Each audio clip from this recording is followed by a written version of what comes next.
Best match of the tournament? 100%. 100%. All right. Serve again. By the way, if you are new to the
not a bad approach. I had it ready.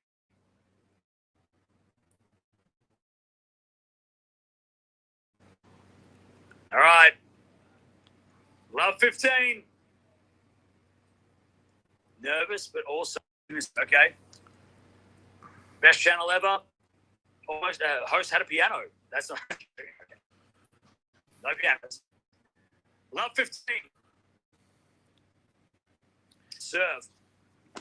Here's a fault. By the way, I'll get to the super chats after this game. Sorry, everybody paused them because this match is intense. Subscribe because of the couch. Yeah, we have a tennis ball couch. Djokovic forehand. Zhao can't get it. 15-0. I mean, look at this couch. Look at this couch. All right. 15-0. 15-0.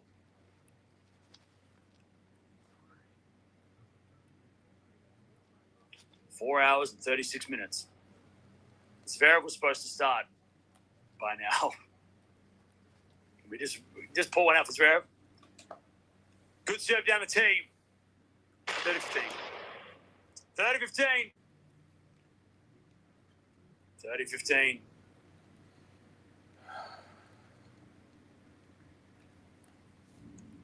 And the crowd are going crazy for Nole. There he's got his fans. 30-15.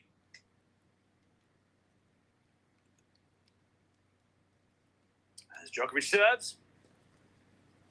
Down the tee. Fonseca gets it back. But he goes wide. Two great serves. Djokovic, 40-15. Big serving Nole.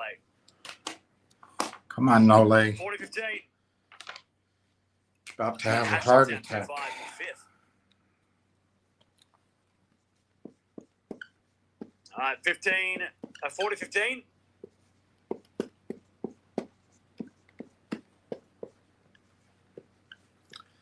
Giving me a heart attack. Serve.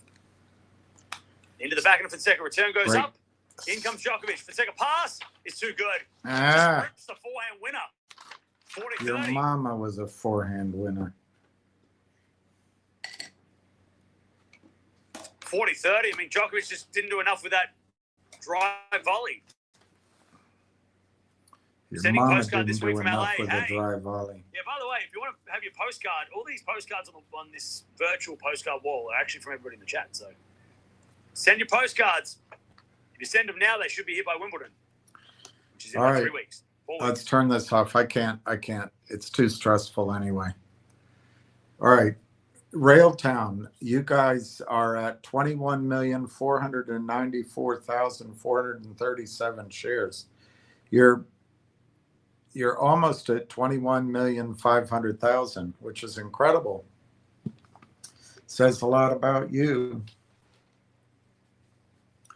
Says a lot about you.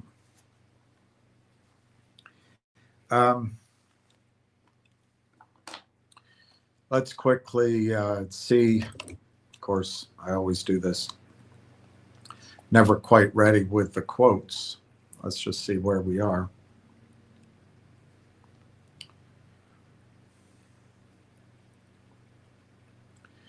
I listened to, all right, let me just do this.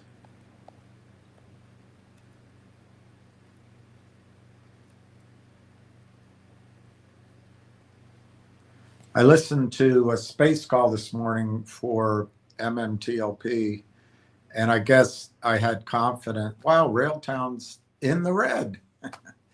But the market is up 380, 344. We're at 51,000 on the Dow. NASDAQ 26,970. Do you remember I was saying from 2 years ago that we were going to get to these lofty numbers? It's unbelievable. S&P 70, almost 7,600. Railtown's down 0.003. It's down a third of a penny. Of course it is, but I think this will be it. I think this will be the last day, because it is the last day of the month.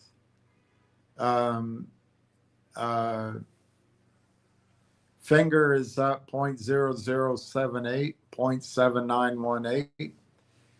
You know, I don't know what the new rules are on NASDAQ, but they're tougher. So I guess we have to root, at a minimum, we have to root that Finger doesn't spend 30 days consecutively under $1. I think that's something we should root for. Next strip is 220. It's up 0.0749. NRGV, you know, there was a chance over the last couple of days it was up, it rallied, chance to take that money, put it into Railtown. Railtown's never going to be cheaper, and maybe Energy Vault won't be much higher in the intermediate term. It's a perfect chance to book profit, but instead, Energy Vault's down 27.5 at $4.85.5. GDC is still struggling for its identity. Is it worth 7,500 Bitcoin, or is it worth 11 cents? And that's where it is right now, 11 cents a share, and it's in the red. Help is actually up 12.85 at 63.28. It's an interesting number. Okay, that's good enough, I guess. It looks like Trump is deciding whether to bomb, and he's having a cabinet meeting full of Zionists. What do you think his decision's going to be? What do you think his decision's going to be? Trump goes nuclear. Trump rushes into the Situation Room as Iran faces nuclear reckoning. Swell. Guys, you got to pray for peace. You got to pray for peace. But unfortunately, the people with the president's ear, Susan Wiley, right-hand man to Netanyahu, Marco Rubio, the chosen one by Adelson and Ziegler. It just, and it doesn't get better. There's no one arguing the other side. There's nobody arguing for the world and for world peace. There's just a bunch of maniacs siding with a complete criminal, insane maniac, Netanyahu. But anyway, let's get off of that, because it doesn't go anywhere. It's out of my control.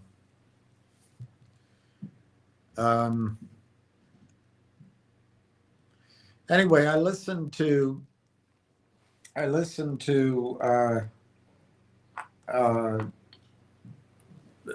probably a 2-hour space call this morning on MMTLP and NextBridge, and I truly am heartened by the situation, by the power of that community. And if I had to summarize one thing that I've been thinking about during the call and all day long is this S1 approval and this ability, which I think is going to happen, of Roth Capital to raise money at $15 a share.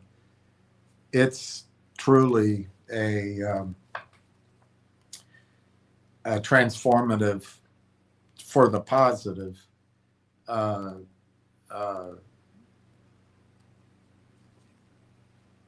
event is the only word I can think of. It really changes things, and it's going to give a lot of options for people, even people that haven't transferred their shares to NextBridge. There's going to be a lot of hope. I do think you have to try to continue to try to move. I don't think that's a universal opinion, by the way, but I stick by it. I think you still have to move your chits into real shares and do that as soon as possible and keep doing it, keep pushing for it.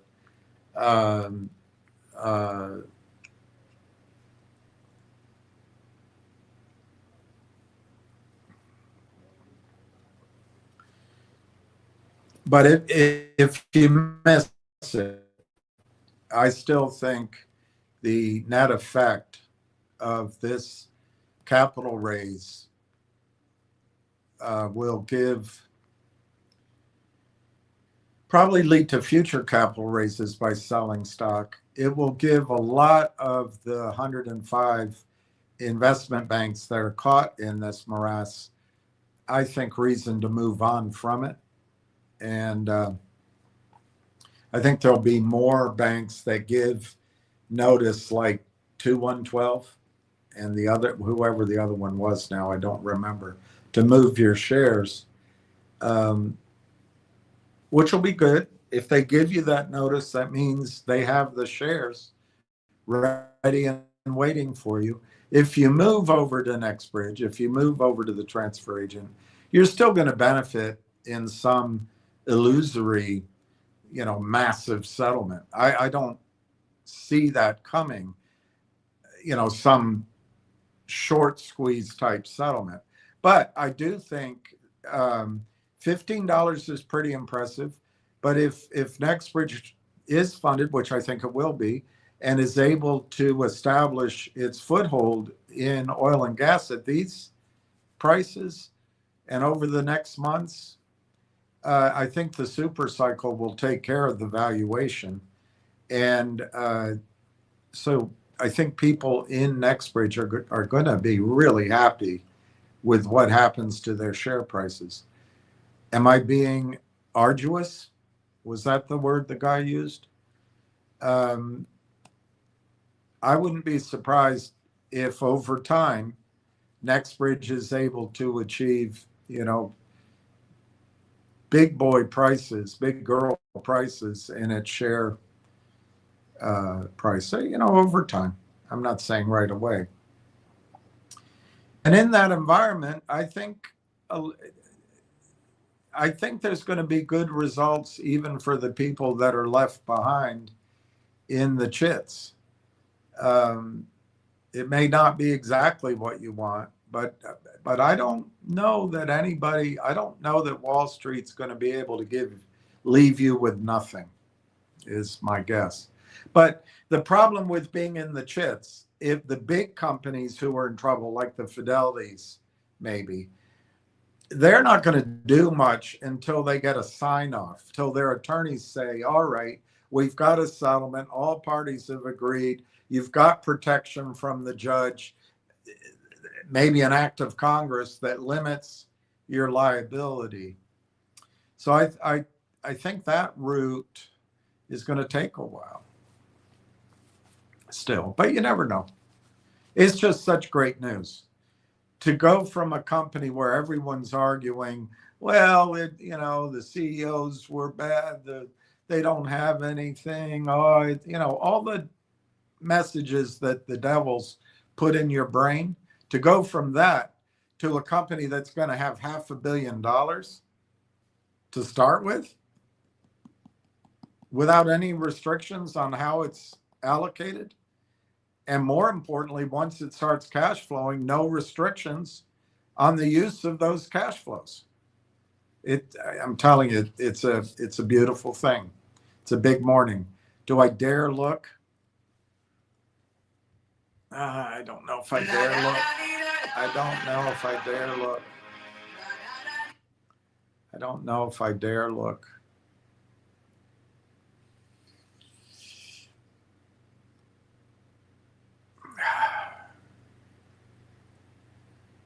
All right, 40-30. Serving to the forehand of Fonseca. Djokovic forehand to the forehand of Fonseca. As Djokovic forehand up the line. Fonseca's there with the backhand. Cross court to the backhand of Djokovic. Fonseca goes up the middle. Djokovic on the attack. Forehand cross court. Fonseca gets it. Djokovic up the line. Fonseca gets that with a slice. As Djokovic backhand cross court again. Fonseca gets it back with his backhand. Djokovic up the line with the backhand winner. That is vintage. That is Norway. And he smiles as he walks to the chair. Just a lunging backhand up the line. How many times have we seen that over the last 20 The plus stress. Years? What a shot. The stress. Turn it The on. lead, 5-4. Turn it Just on. The Joker. Turn it on. All right, let's keep going. Ricky Brogan. Hi, William and RT crew. Hi, Ricky. Eddie Eagle. Fast Eddie. How do, Dollar Bill? I do. But I do in private. Snoopy. Hi, Bill and gang. Ricky Brogan. Added 44,000. Ricky, great job. Congratulations. That's the best pickup of the crowd. Look at the price you got. Congratulations. I think you are now leading even Donna, which is amazing. Good for you, Ricky. Good for you, Ricky.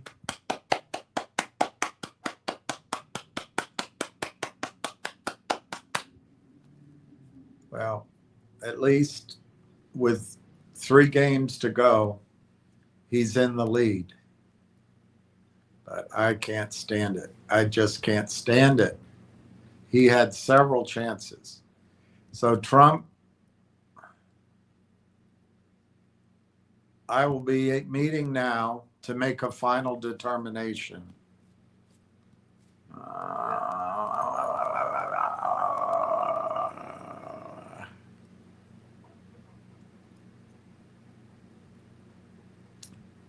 I hope he has the courage to tell the by the river of Zion crowd that he's got to think about the rest of the world. Pat M, hi y'all. Pat M, Ricky, wow. Pat M, thank you. Unknown Stuntman, nice job, Ricky. Unknown Stuntman, hi Uncle Bill. Volstoy King, afternoon everyone. I think Volstoy King told you it would get to, I don't remember what he said, maybe 27 and a half. And he was right. And Ricky took advantage of it. Congratulations. Pat M, Ricky's in the 100,000 share club. Jack Hamilton, congratulations, Ricky. Jack Hamilton, good afternoon, Mr. William. I caught up late last night. I want to say thank you for the extended call yesterday. It's good to hear a little bit of hope in Nextbridge. Yes, I think there's a lot of hope in Nextbridge. Where it gets touch and go is what's going to happen with MMTLP, what's going to happen with what's in people's accounts. But I think Nextbridge is on its way, and luckily people can't trade it. And I personally don't think it should ever be traded, but at least not until it's a much bigger company. But even then, I don't think necessarily it should be traded. He's never going to need the public markets to raise money. Not as long as there's potentially, I mean, one analysis of it is as long as these naked, as they say down in Texas, naked shorts need to cover, he's got a lot of ability to raise capital without being publicly traded. Ricky Brogan, Jack Hamilton, thank you. Giuseppe, hello, William and crew. Giuseppe, nice, Ricky, very nice. All right, it's awesome. Ward Richardson says, Ricky, congratulations, well done. And Ricky Brogan says, I had my order in at 27.48. I moved it up to 28.48. Good for you. Good for you. That's the right thing to do. If you're arguing about 50 cents down at giveaway prices, you need your head examined. Today, Ricky, is famous last words. But today is probably the last time the heaviness is going to be motivated to suppress the price regardless of cost, because this is the end of the month. This is the end of their reporting period. All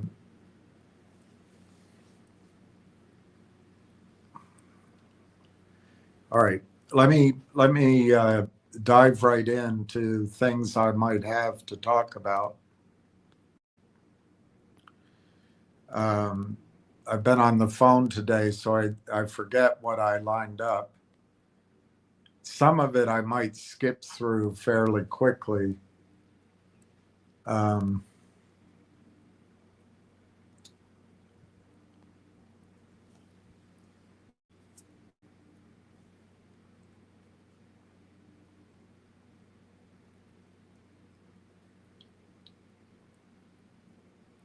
let me just start here.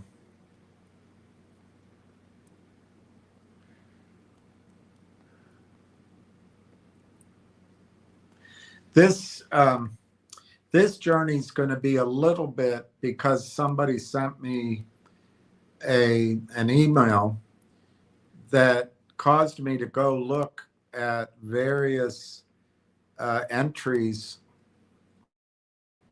on LinkedIn. And so this is an article, I think it is, that Railtown, one of the LinkedIn people, highlighted. And it's really an article I think Railtown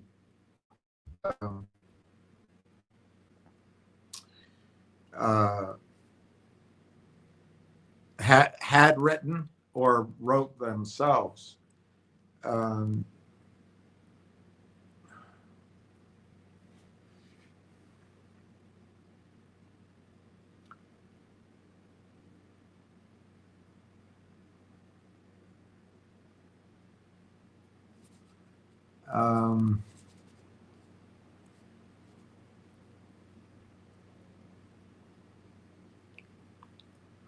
Okay, so I look down here.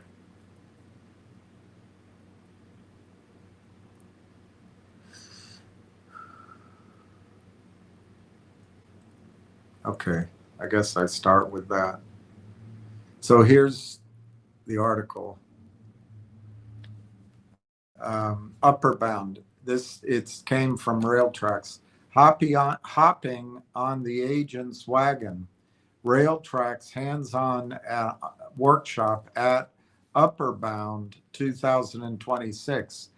The buzz of innovation filled the Edmonton Convention Center as AI practitioners, researchers, and enthusiasts gathered for Upper Bound 2026, Canada's premier AI conference, from May 19 to 22. So that was a week or so ago.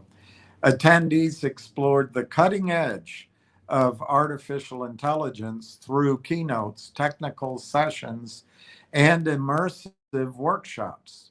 But among the many highlights, one workshop stood out for turning abstract AI concepts into tangible competitive fun. Rail tracks hop on the agent's wagon.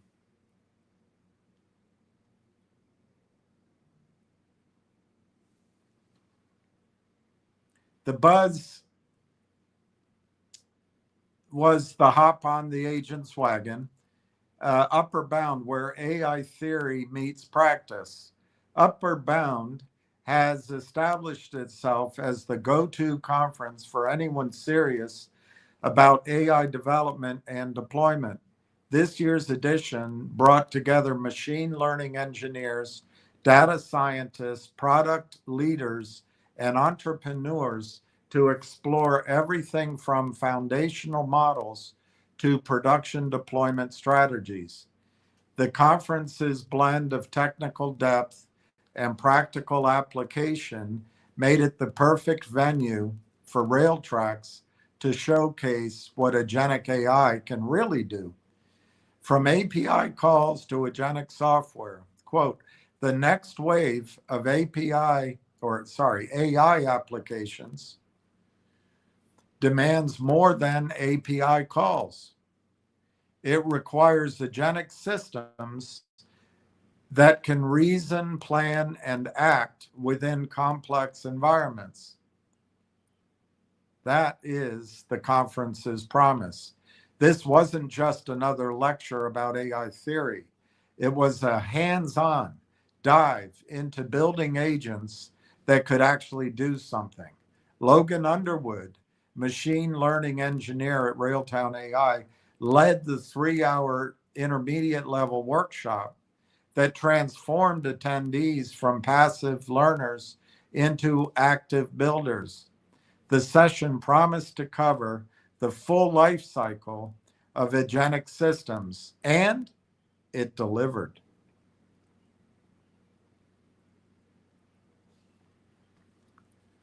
The challenge: build, deploy, complete. Here's where things got interesting. Rather than simply watching slides about how agents work, participants immediately got their hands dirty building their own AI agents using the Railtracks framework. The twist: their agents would run locally,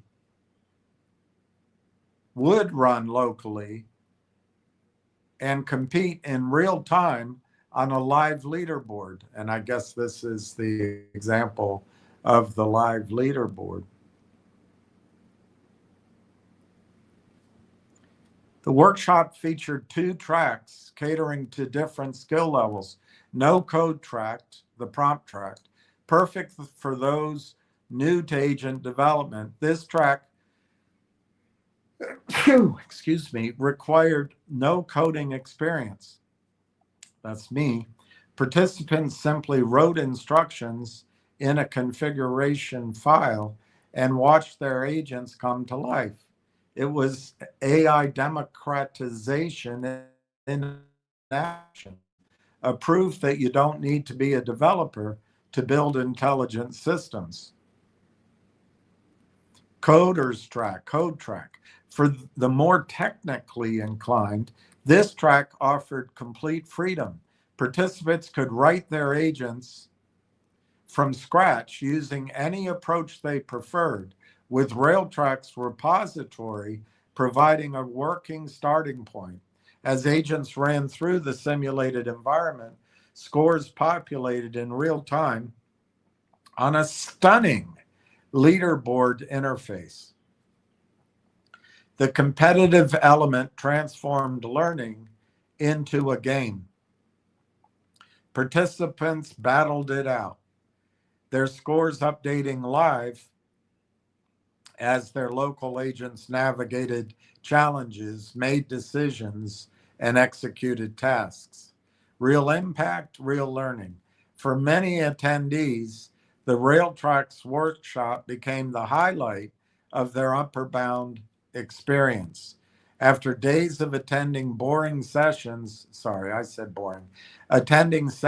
at the Edmonton Convention Center, the immersive nature of this workshop stood out.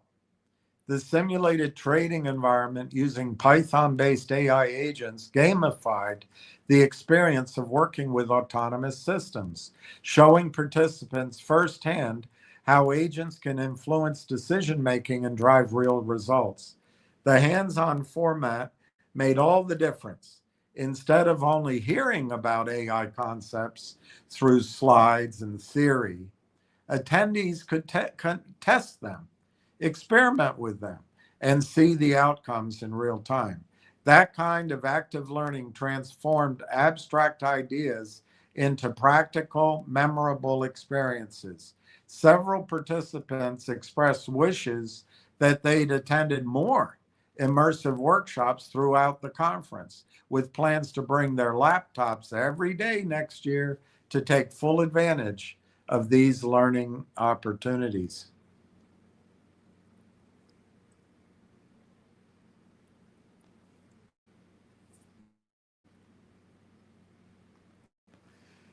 This is the power of experimental learning. By combining theoretical knowledge with immediate application and competitive feedback, the workshop transformed abstract comments into muscle memory. Participants didn't just learn about agentic AI, they experienced what it feels like to build, deploy, debug, and optimize autonomous systems. Key takeaways for attendees.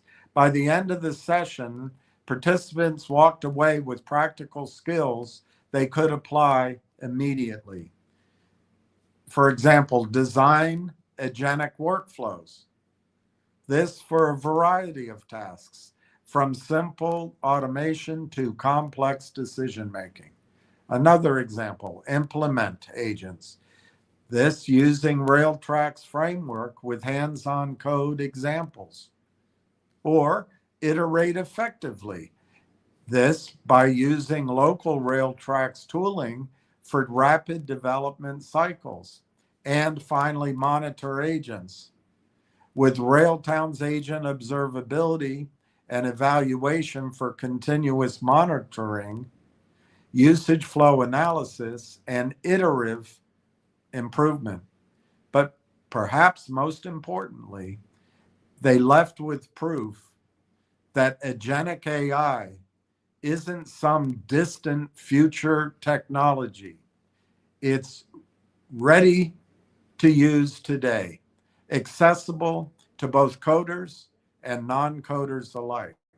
Why agentic AI matters. The workshop's core message resonated throughout. Whether you're designing research prototypes or building production-grade AI systems, Railtracks provides the technical depth and architectural insights to move from simple API calls to truly agentic software. This represents a fundamental shift in how we think about AI applications. Traditional AI tools wait for instructions and return responses. Agentic AI takes initiative, makes plans, and acts autonomously to achieve goals. It hops out the back, Jack. No need to be coy, Roy. Just set yourself free. It's the difference between a calculator and a colleague, and the Railtrans framework makes this level of sophistication accessible to developers at any level. So the difference between a calculator and having a colleague, that's the difference. All right, AI partnerships, LinkedIn. This month, our affiliate SNET's work once again demonstrated the power of practical AI innovation. We're excited to spotlight Liminal as our affiliate of the month, an innovative company helping enterprises securely deploy and scale generative AI with governance, visibility, and control built in. I wonder whose frameworks they use. Founded by Stephen Walczek and Aaron Bach. Bach.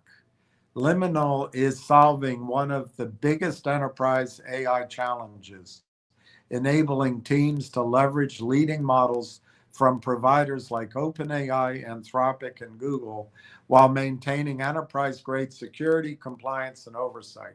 What makes Liminal stand out is its pioneering approach to behavioral agent automation by identifying workflow patterns across organizations and automatically deploying AI agents to improve efficiency without requiring teams to build automation from scratch. We're also pleased to share exciting news from our parent company, Railtown AI Technologies, Railtown AI Technologies, our parent company, with the appointment of Zaid Atufat Shamsi to its advisory board. With more than 25 years of experience across software engineering, enterprise technology, and AI infrastructure, Zaid's leadership will help strengthen Railtown's mission to advance practical enterprise AI solutions and expand our AI ecosystem model internationally. Wow. That's internationally as compared to Canada. And then the next one, this is what somebody sent me in my email. And he said, the email actually read, is Hive next? I have no idea. But he said, Dr. Tom Core liked this post. So I looked it up. I'm giving you my source. I don't know. You make of it what you want to. But Hive Digital, which I knew the name. I really don't know anything about it. Canada has produced world-class AI research for decades. The infrastructure to match is finally being built here. Canada produces exceptional researchers.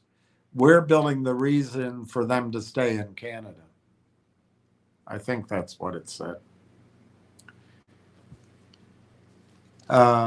So then I moved on to, as I was going through LinkedIn, I saw, and I think this was something that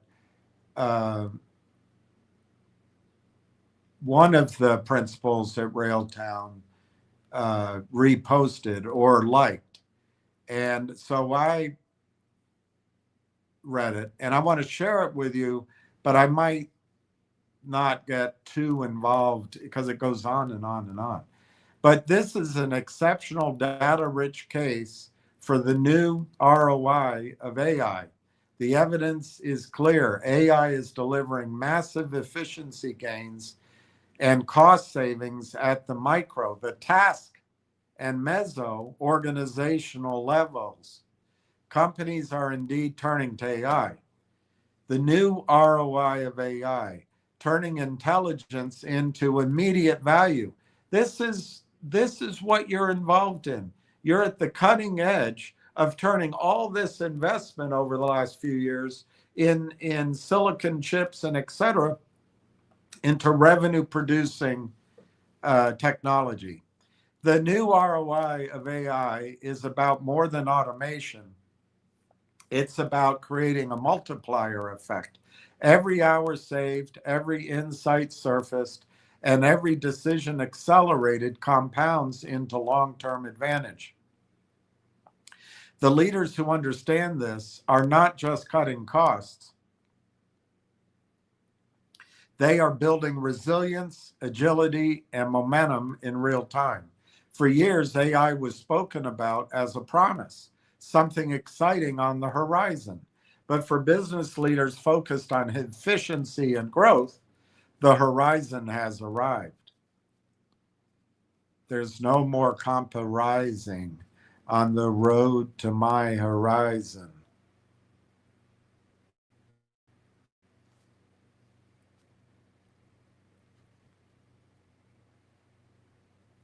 The companies that treat AI as a strategic investment, not an experiment, are already unlocking cost savings, revenue gains, and productivity wins. And these gains are compounding. Falling behind is no longer measured in years, it's measured in tears, it's measured in quarters. This is the new ROI of AI, value that is immediate, scalable, and essential for competitiveness. Sounds pretty good. All right, this is the article. It gets really long-winded as I went through it, so I might not read it all to you. It's called, it was last year, Honest AI, Manufacturing AI Leaders in North America. And I may blitz through it, but what my point of it is highlighting that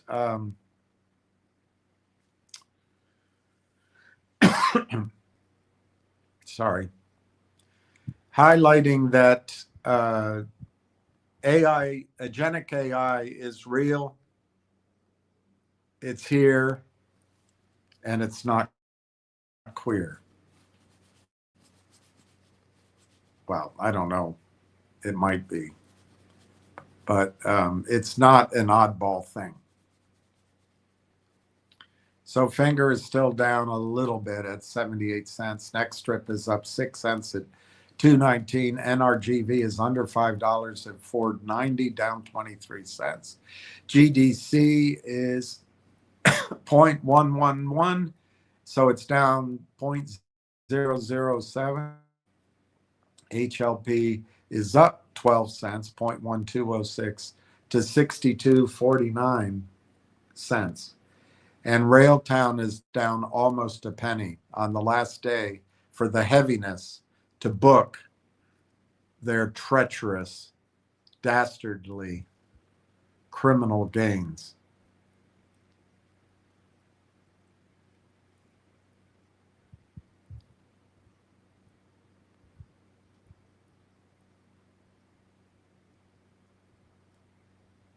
Okay, so 93.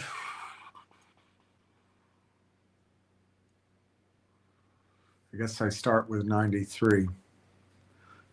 Dear readers, the conversation around AI used to be about potential savings, potential disruption, potential competitive advantage.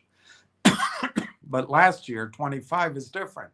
The return on intelligence, the ROI, very clever, is no longer theoretical. It's measurable, immediate, and compounding. Even modest automation, say 20 hours a week of routine workflows delivers tangible return on, get the pun, intelligence. That's not just a cost saving, it's a time leaders can reinvest into innovation, customer care, and growth initiatives. The payoff is not abstract or years away, it's on the clock.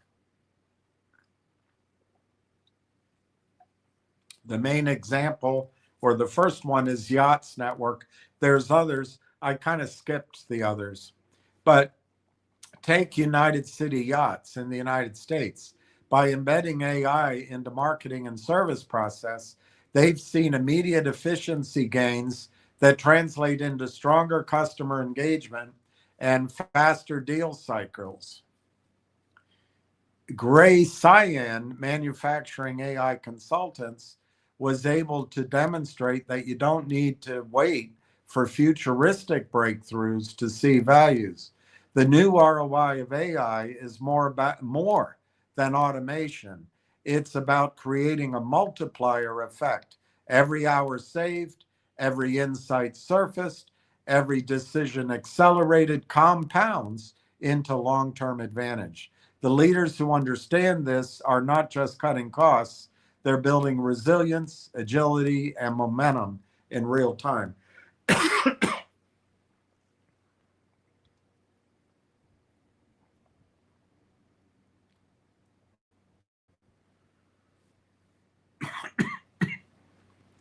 So this is the contents of the article: new ROI, show me the numbers, so on. I'm not going to read through it because as I went on through the article, look how long it is. You can look it up. It's there. But the main point that I'm trying to show is that agentic AI is not some wishy-washy dream. It's real, it's now. For years, AI was spoken about as a promise, something exciting on the horizon. But for business leaders focused on efficiency and growth, the horizon has arrived. The new reality is that AI is no longer a future bet. It is delivering measurable business results today. The companies that treat AI as a strategic investment, not an experiment, are already unlocking cost savings, revenue gains, and productivity wins. And these gains are compounding. Falling behind is no longer acceptable.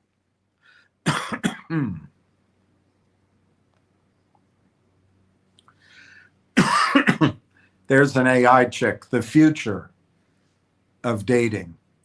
The old myth was AI was expensive, complex, and slow to return results.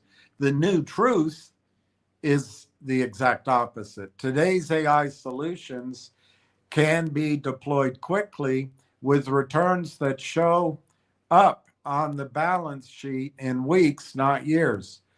It leads to productivity unlocked instantly.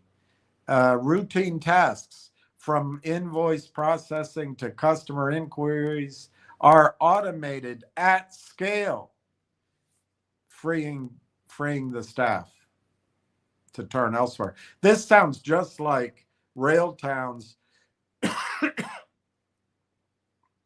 message over all these years. Revenue growth without new overhead, personalized recommendations, smarter sales targeting, and predictive analytics are driving higher conversion rates and upsells across industries. Faster, sharper decision making. AI transformed data overload into business clarity, giving leaders an edge in markets where speed matters. The real story: AI is no longer an innovation project. It's an investment that funds itself while fueling competitive advantage.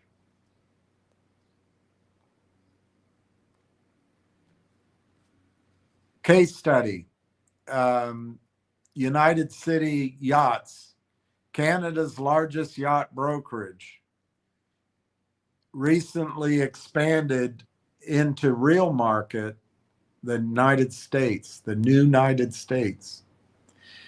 Anyway, here's before and after. Do we really have to go through the before? The after: leads are now automatically assigned in seconds or minutes, all day long, all week long, all night long. All night long. It's projected to save tens of thousands of dollars in recovered opportunity costs, 80 plus administration hours per month redirected to higher value tasks, improved team morale, those that aren't fired, no more weekend or holiday shifts to manage leads. AI confidently handles complex inputs and regional nuances, reducing errors. No leads are lost. Low confidence cases are flagged for human review. United Cities Yacht success depends on fast, accurate responses to inbound leads. The company's manual lead assignment process had become a major operational bottleneck.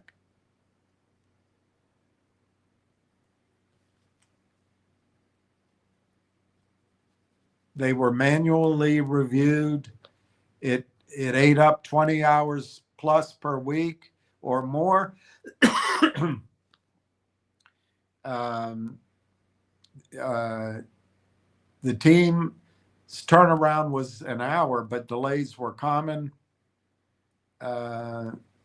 And in came AI, and it automates the parsing. It does smart assignment, and it has transparent logic. Sounds like Railtown, and it's accurate regionally. So after this, the lead time dropped from hours to seconds or minutes. Operational savings saved tens of thousands of dollars. It increased productivity by all the hours gained. Employees were satisfied. It was more accurate, and they never lost a lead. If our previous goal was to have a lead assigned in 1 hour, I want more leads. Just give me the leads. If I can have some leads, I'm now seeing those leads getting assigned in seconds or minutes.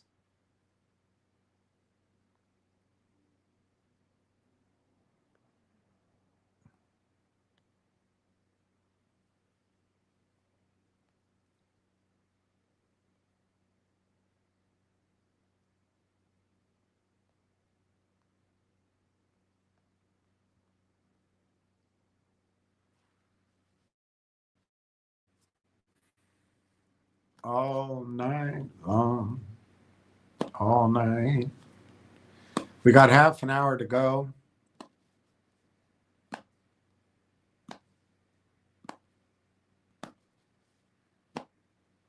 It's all night long, all night.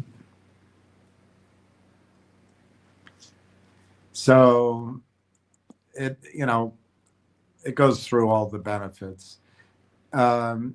The conclusion is, by partnering with Honest AI, United City Yachts transformed a high friction manual process into an intelligent automated system that scales effortlessly.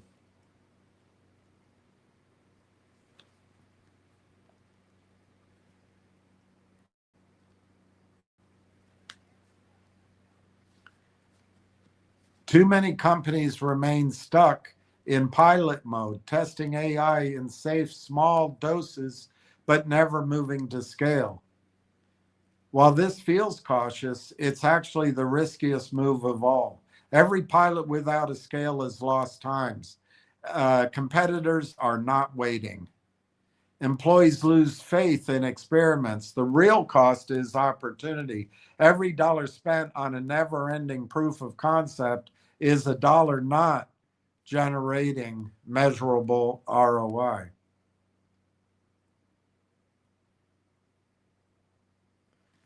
And here's the chart.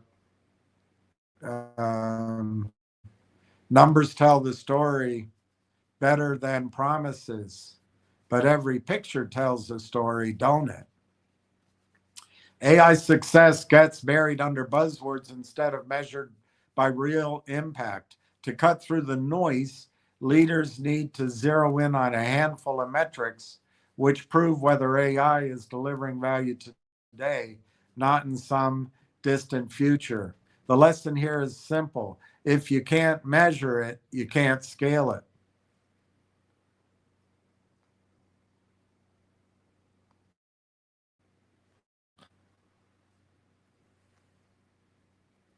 Forecasting speed, cycling times reduced by 50%. Predictive models improve forecast accuracy by 25%. Companies report multi-million dollar savings annually. Finance teams now spend more time on analysis and planning. I don't know why AI could do that.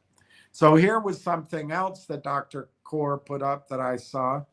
It says, everyone is talking about agentic AI. This is Dr. Tom Kaur. Or he liked it. Sorry, he liked it. You can see it right here. He liked it. Mikey didn't, but Dr. Tom Core did. Everybody is talking about agentic AI. Few people have run agentic AI at scale. President COO Craig Tavares has.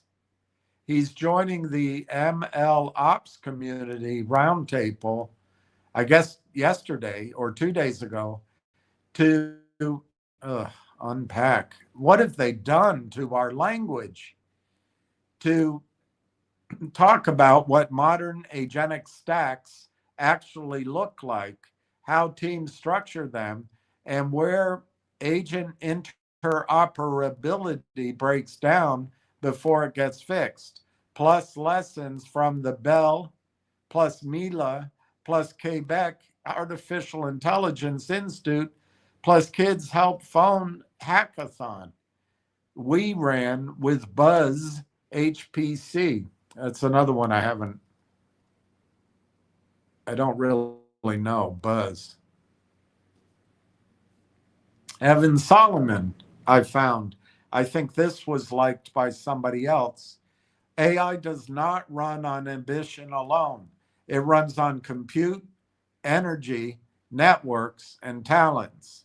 Today, this is a couple of weeks ago, I think, today in Vancouver, we announced that this Solomon is Canada's Minister of AI. Today, it's Canada's announcement. Today in Vancouver, Canada's ministry announced that TELUS is moving forward under Canada's Sovereign AI Infrastructure Initiative, a proposed large-scale AI data center project spanning Kamloops and Vancouver, designed to scale to more than 150 megawatts and over 60,000 GPUs by in 5 years. Built with clean energy, closed loop liquid cooling, and systems that can capture waste heat from servers to help heat the equivalent of 150,000 homes. Wow. This project is about more than one facility. It's about building the infrastructure layer of the AI economy here in Canada so Canadian researchers, startups, businesses, and public institutions can access the compute capacity they need here at home under Canadian law, Canadian infrastructure, Canadian data, Canadian talent, Canadian ambition. Why Canada is the best state, even if it is 51st. All right, so this is what Dr. Tom Core liked. You can see it up here. He liked this. I found it. Hive Digital Technologies. Canada has produced world-class AI research for decades. The infrastructure to match is finally being built here. Hive's Buzz HPC, I guess it's the same thing. AI. So Hive's Buzz HPC AI Gigafactory, 320 megawatts, 100,000 GPUs, sovereign compute on home soil. The talent was always here. Now the infrastructure will be too. Canada produces exceptional researchers and hockey pucks. We are building the reason for them to stay. Railtown's in the green.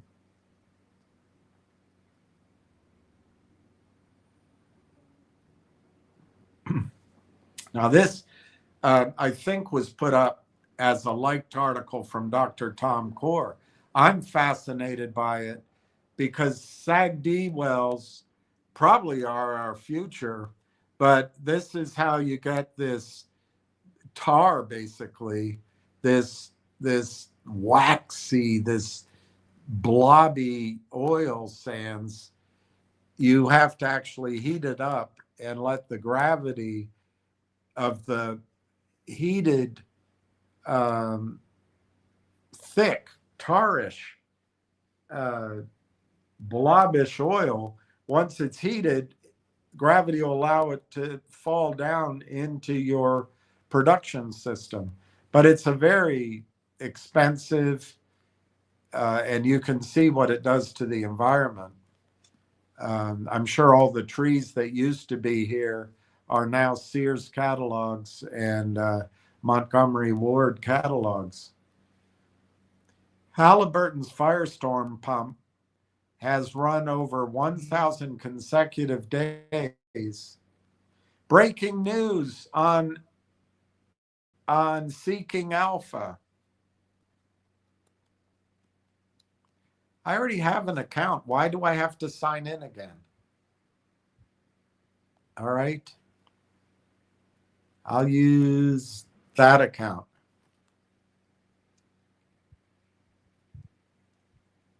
Okay, continue. Smarter investing starts with premium.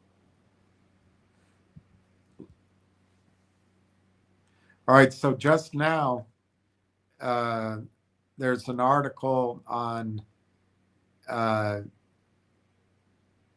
what's it called? Seeking Alpha, called AI Monetization Shifts to Usage-Based Pricing.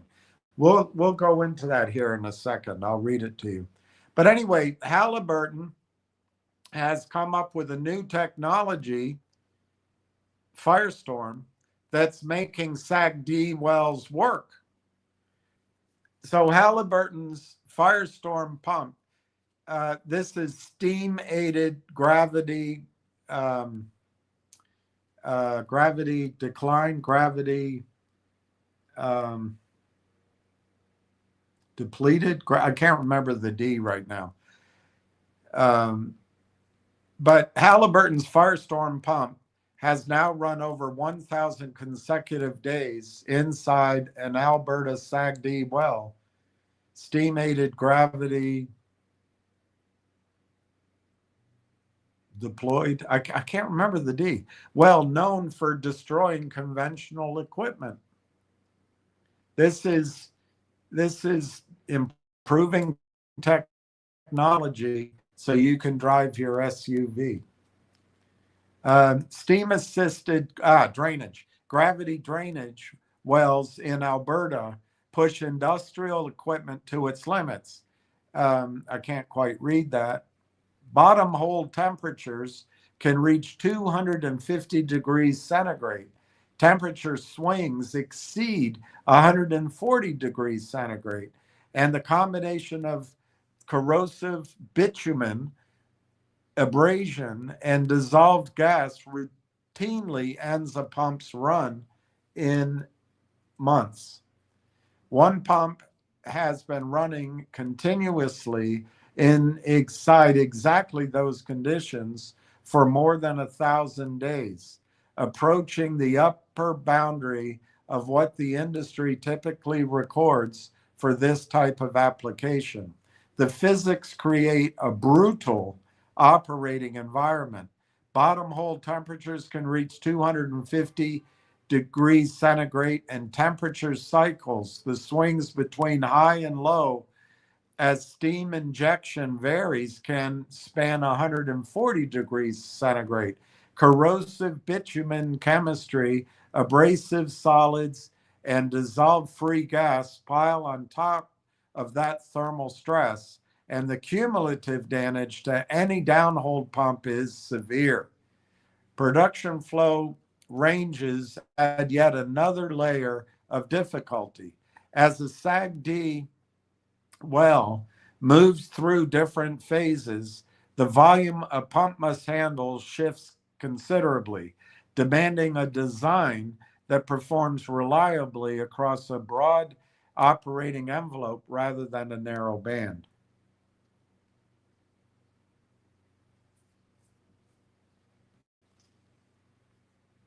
Despite more than 2 decades of industry experience, reliable artificial lift inside these wells remains an unsolved problem. ESPs are the primary lift method. but their run lives in this environment are frequently measured in months. The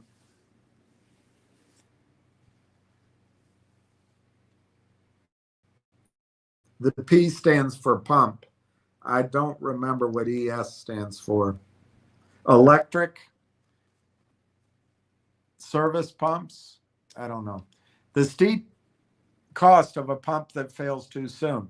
When an ESP fails prematurely in a SAGD well, the consequences extend well beyond the cost of the pump itself. Pulling the well requires a rig, and the workover process typically runs 2 to 3 days from start to finish, days during which the well produces nothing. Deferred production losses in this setting run between 500 and 1,000 barrels of oil per day. Add rig time to that, and total cost per pull event can exceed Canadian $110,000. That figure accumulates quickly if a well cycles through multiple failures in a single year, which has historically not been unusual in SAGD operations. The financial exposure is large enough that operators can treat ESP selection as routine procurement. Equipment reliability carries direct consequences for well economics, and the choice of provider matters accordingly.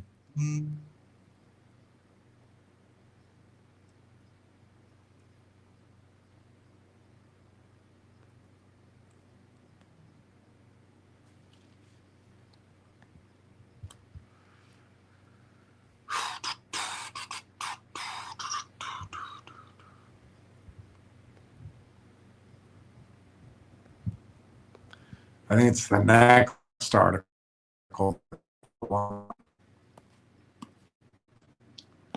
I'll stop somewhere right here and go to your comments, and then I'll go to this article,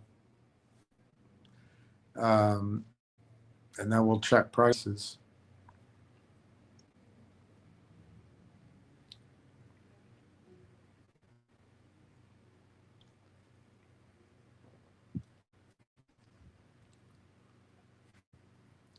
This tastes like a bad alcoholic drink.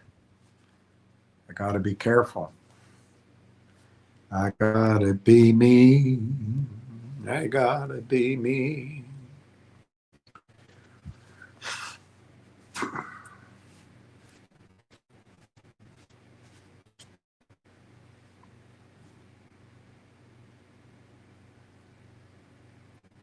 It's taking a while to download, so maybe I'll go to this article.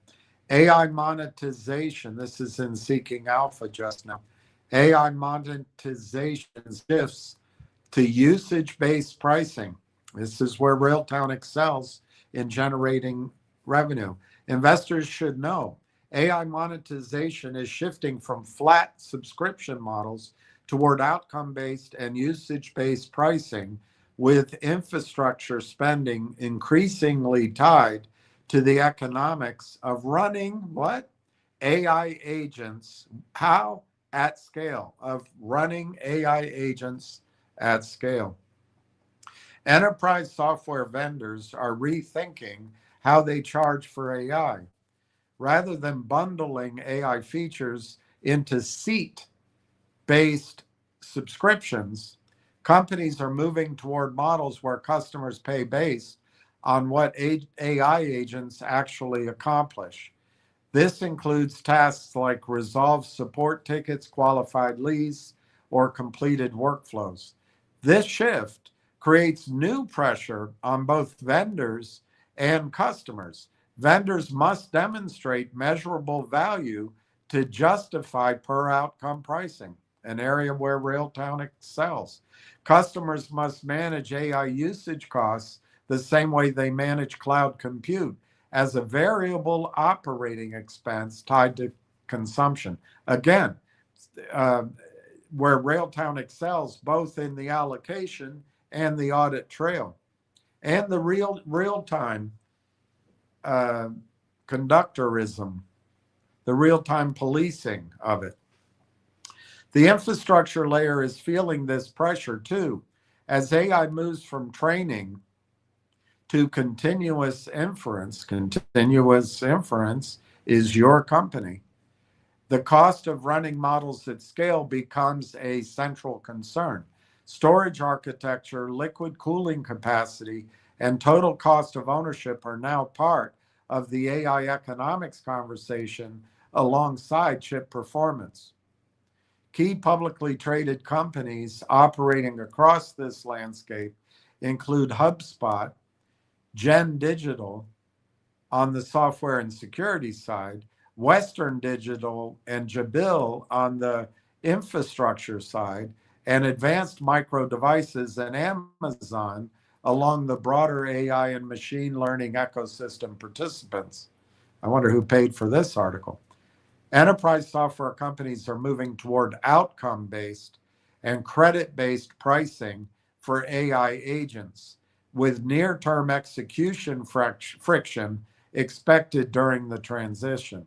AI infrastructure spending, Railtown, is shifting toward total cost of ownership optimization, Railtown, with storage architecture and physical build-out capacity becoming key economic levers. Security and trust platforms, do I need to say it, are embedding agentic capabilities while managing per usage AI costs through partnership structures and operating discipline. Several high profile software companies have been upfront about an evolving pricing model as they look to find a reason to believe, as they look to find the best monetization strategy in a fast changing environment. So they round up the news. HubSpot, the company is shifting to outcome based agent pricing, where AI value is measured on results such as resolved tickets, Railtown, and qualified leads, with agents consuming credits tied to those outcomes. Again, Railtown.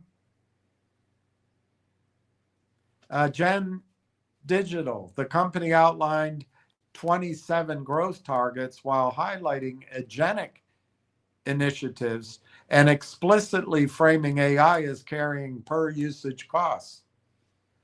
Okta, the company is shifting its monetization strategy to AI agents. The CEO, Todd McKinnon, said the future of technology is agentic. AI agents are the fastest growing identity in the enterprise, but also the least governed. The least governed. Railtown. ServiceNow. The company has seen success by moving away from seat-based pricing. Company CFO Gina Mastantuono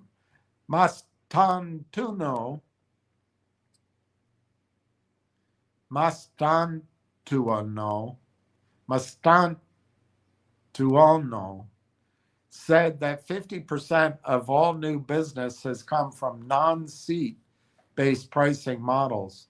We have a hybrid model that is seat based first, and as you consume, what? More tokens. Fees go up. Western Digital, a customer survey shows organizations are prioritizing capacity expansion and total cost of ownership optimization in AI infrastructure decisions. So AI and machine learning stocks in focus. In the face of an evolving AI landscape, which stocks in the sector have captured the imaginations of investors recently? I have to go premium to get real detail.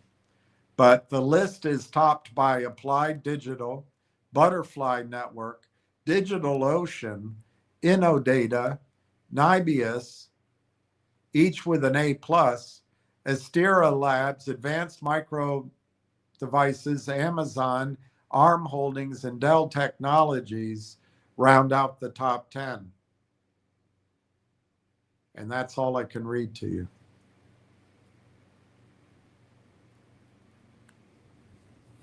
But the point is, agentic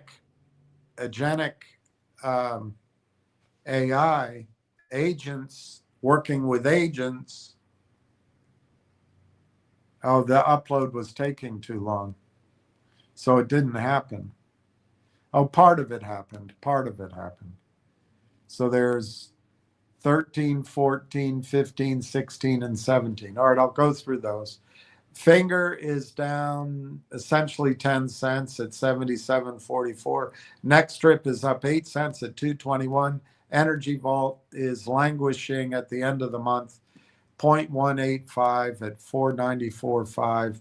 That could be a situ where they're just trying to have a month end number.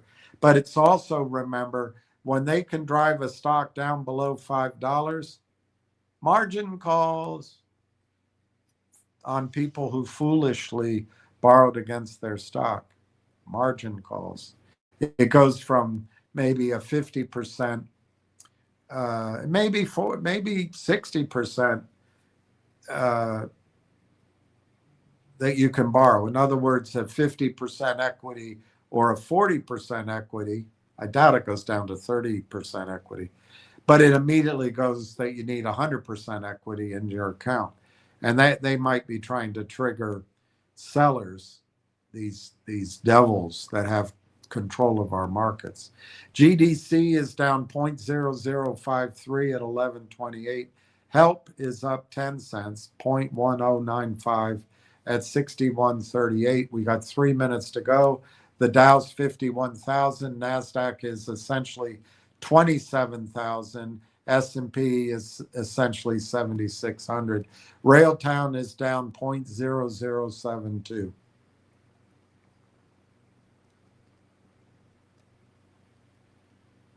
So they engineered a pump built for the extreme. Halliburton Summit ESP service developed the Firestone system with the SAGD market as the specific design target. Every component was engineered around the hazards that define this environment rather than adopted from equipment built for more conventional applications. The system is rated for bottom hole temperatures. We've already gone through that. Testing standards reflect the severity of the applications. And they go through high temperature, two-phase gas loop, and independent validation. 1,000 days, what it means. The Firestone system installed in the Alberta SAGD well has now run continuously for more than 1,000 days. That places it at or near the upper end of what the industry typically records for ESP run life in this class of well. A threshold most equipment here never reaches. The operator's direct savings are quantifiable. Halliburton reports the sustained run rate has saved the operator at least 110,000 Canadian. The broader significance is harder to figure out. 1,000-day run in a well known for destroying equipment isn't a product milestone. It's evidence that purpose-built, rigorously validated technology can shift the underlying economics of SAGD production. And it is like factory production once you get it going. And this was written by Carlos. Doesn't give his last name, but you can look him up. I'm sure you can Google Carlos and find him.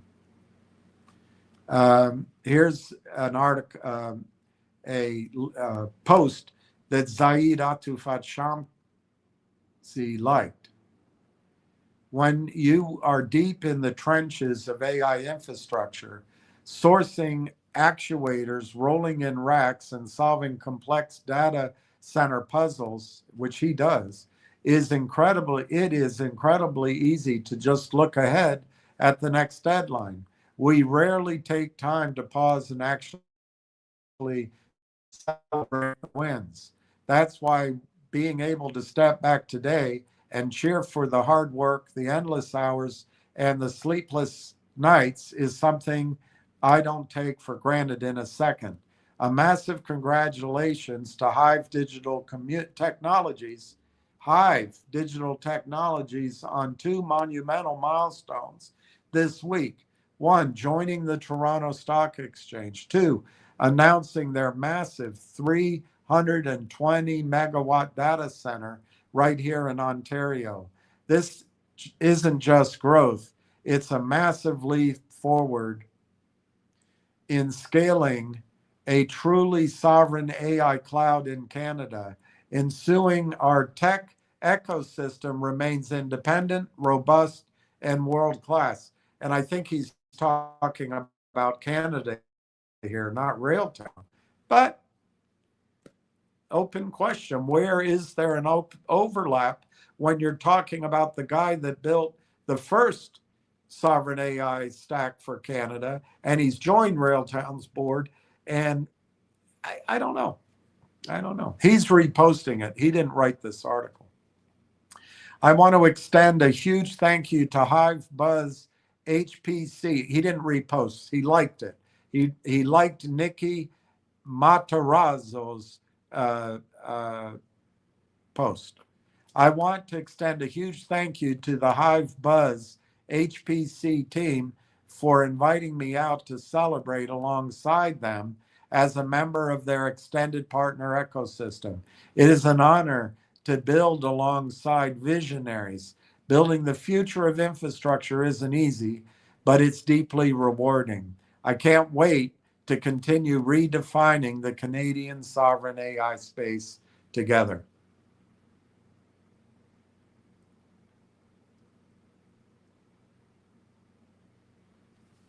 And then Zaid Atufat Shamsi liked Nuno Pereira's post. We've been quiet, no noise, no hype cycles, no LinkedIn theater, just execution. Today, that work speaks for itself. Argitum AI has signed a $2.5 billion partnership with Boosteroid and DL Invest Group to deploy 300 megawatts of GPU capacity across Europe, one of the largest AI infrastructure deals on the continent. And this is only the beginning. While others were posting, we were building. While others were pitching, we were closing. While others were chasing trends, we were listening to the clients and solving the constraints nobody else would touch. Power, scale, speed, sovereignty. Argitum AI is here to execute, to put our clients' needs first, and to become the next superpower in AI infrastructure. To our team, relentless, humble, world-class. To Boosterate and DL Invest Group, thank you for trusting us with this scale. DMs are open for anyone looking for large-scale deployments. Zaid, who built the best first AI sovereign data center, liked this. And he liked the other one. And one theme seems to run through it is data center capacity for AI. And why did he join the advisory board of Railtown? It may have nothing to do with any of this, possible. On the other hand, if his campaign is for the Canadian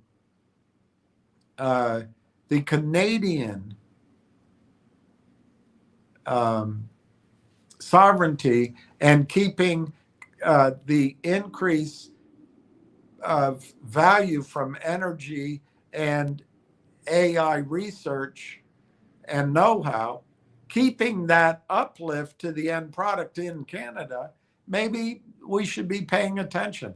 I've never heard of Argitum AI. but maybe it's something we got to focus on or think about.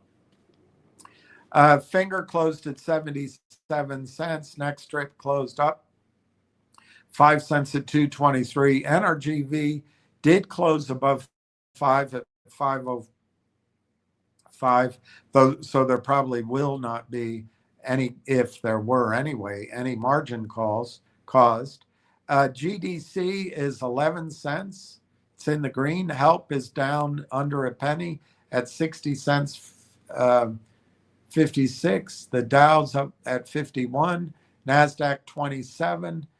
S&P 7,600.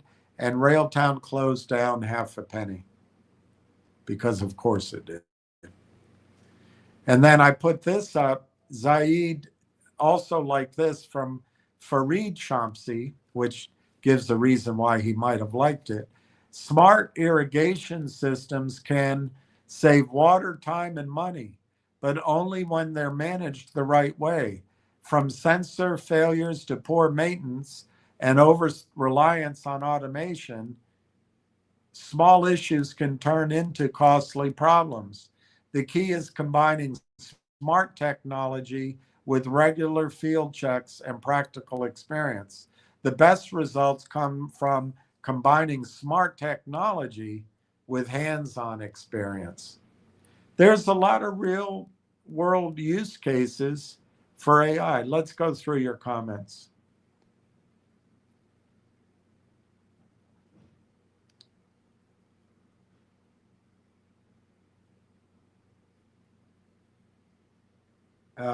This is as further. This is as far back as I can go. So if I'm missing anybody that posted before Giuseppe when he asked this, I can't see it. I'm not ignoring you. I just can't see it. Giuseppe, can we get excited for the management discussion coming next week in the earnings report? Yeah, if they do an earnings report. I understand that Railtown might be changing its reporting cycle to be concurrent with every other company in this country, a January to, well, I guess you call it a December to December cycle. Maybe that buys them time to not do an earnings report next week. I don't know. But you might be right. The management discussion in an earnings release would be fascinating. There should be, by the end of the week or the first part of next week, there should be the, I want to say Series 7, but that's not it. The 7 report. What is it called? The File 7 report on the Canadian Stock Exchange. We should be able to see that, and that'll have some discussion in it. So yeah, I think we'll see some management discussion essentially over the next week. If you were talking about NextBridge, there won't be any discussions until that deal is closed. That truly is a quiet period. Ricky Brogan, Ward Richardson, thank you. Ricky Brogan, Giuseppe, thank you. Donna M, hello all. Donna M is gracious. Congratulations, Ricky. Welcome to the 100,000 Club. Ricky Brogan, Unknown Stuntman, thank you. Ricky Brogan, Donna M, thank you. Quit that. I'll be glad when I hit my goal. I know that feeling exactly. I'm tired of just eating peanut butter sandwiches, and I could use some new underwear also. I know that scrimping and saving. Quit that. Just added 3,800 more. Happy. At 28.2, unbelievable. I wish I had some squid. Way to take advantage of the corrupt system.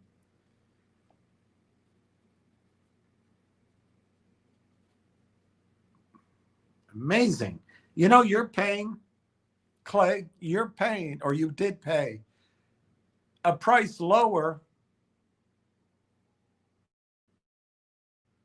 than anybody's paid almost, except for June and maybe this January, June of last year and January of this year. You're paying a lower price than anybody's paid. You're paying almost a lower price than many of the private placements which were done.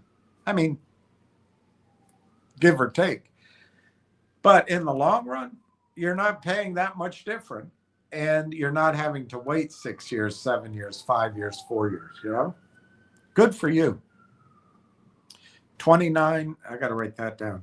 295,400. Donna M, congratulations. Quit that. Silver Skyrocket. Hello, William. Hi, Silver. Hello, everyone. Quit that. Congrats, Ricky Brogan. Silver Skyrocket. Strange price action for Railtown in Canada Day. Above average volume, too. Probably nothing. Well, we can look it up. I think it's just the heaviness, the short complex, trying to keep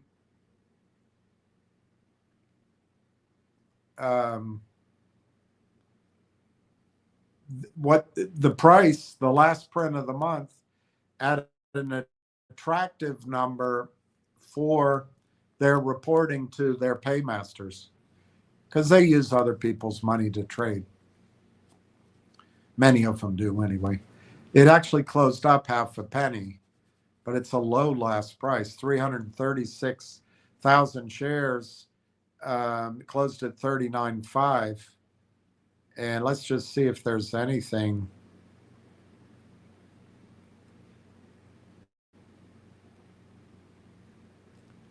Nothing. And, you know, we kind of got that sense, didn't we? That May wasn't going to be it as we got closer to the end of it. It might be June. Might be June. If we're waiting on TELUS, unfortunately, the most logical time to bring out any news in TELUS's general sense, and maybe in the specific sense as it relates to Railtown, if there's something going on, is July, when the new CEO comes in. So we're now a month away from that. But as it was pointed out, earnings could come out next week, could be delayed. And certainly the, what do you call it? The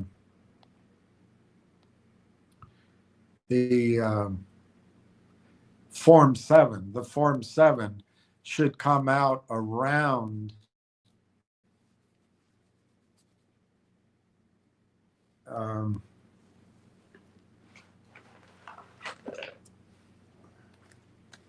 I think it's the 6th trading day of the month it needs to be in.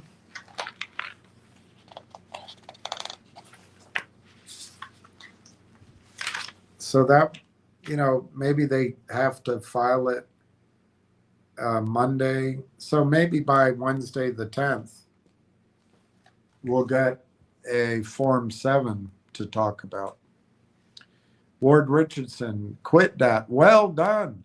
Steak and shrimp platters are on the way. See, everybody's on each other's side. That's what's great. Quit that. Thanks, Ward. Can't wait. Hell, during the last 3 days, 407,000 shares traded in the United States. 366,000, 90% were sold short. Does anyone know the Canadian percentage? I bet it's similar. I bet it's similar. I really do. I don't know where you got that number. There used to be a website that I knew how to get a hold of to get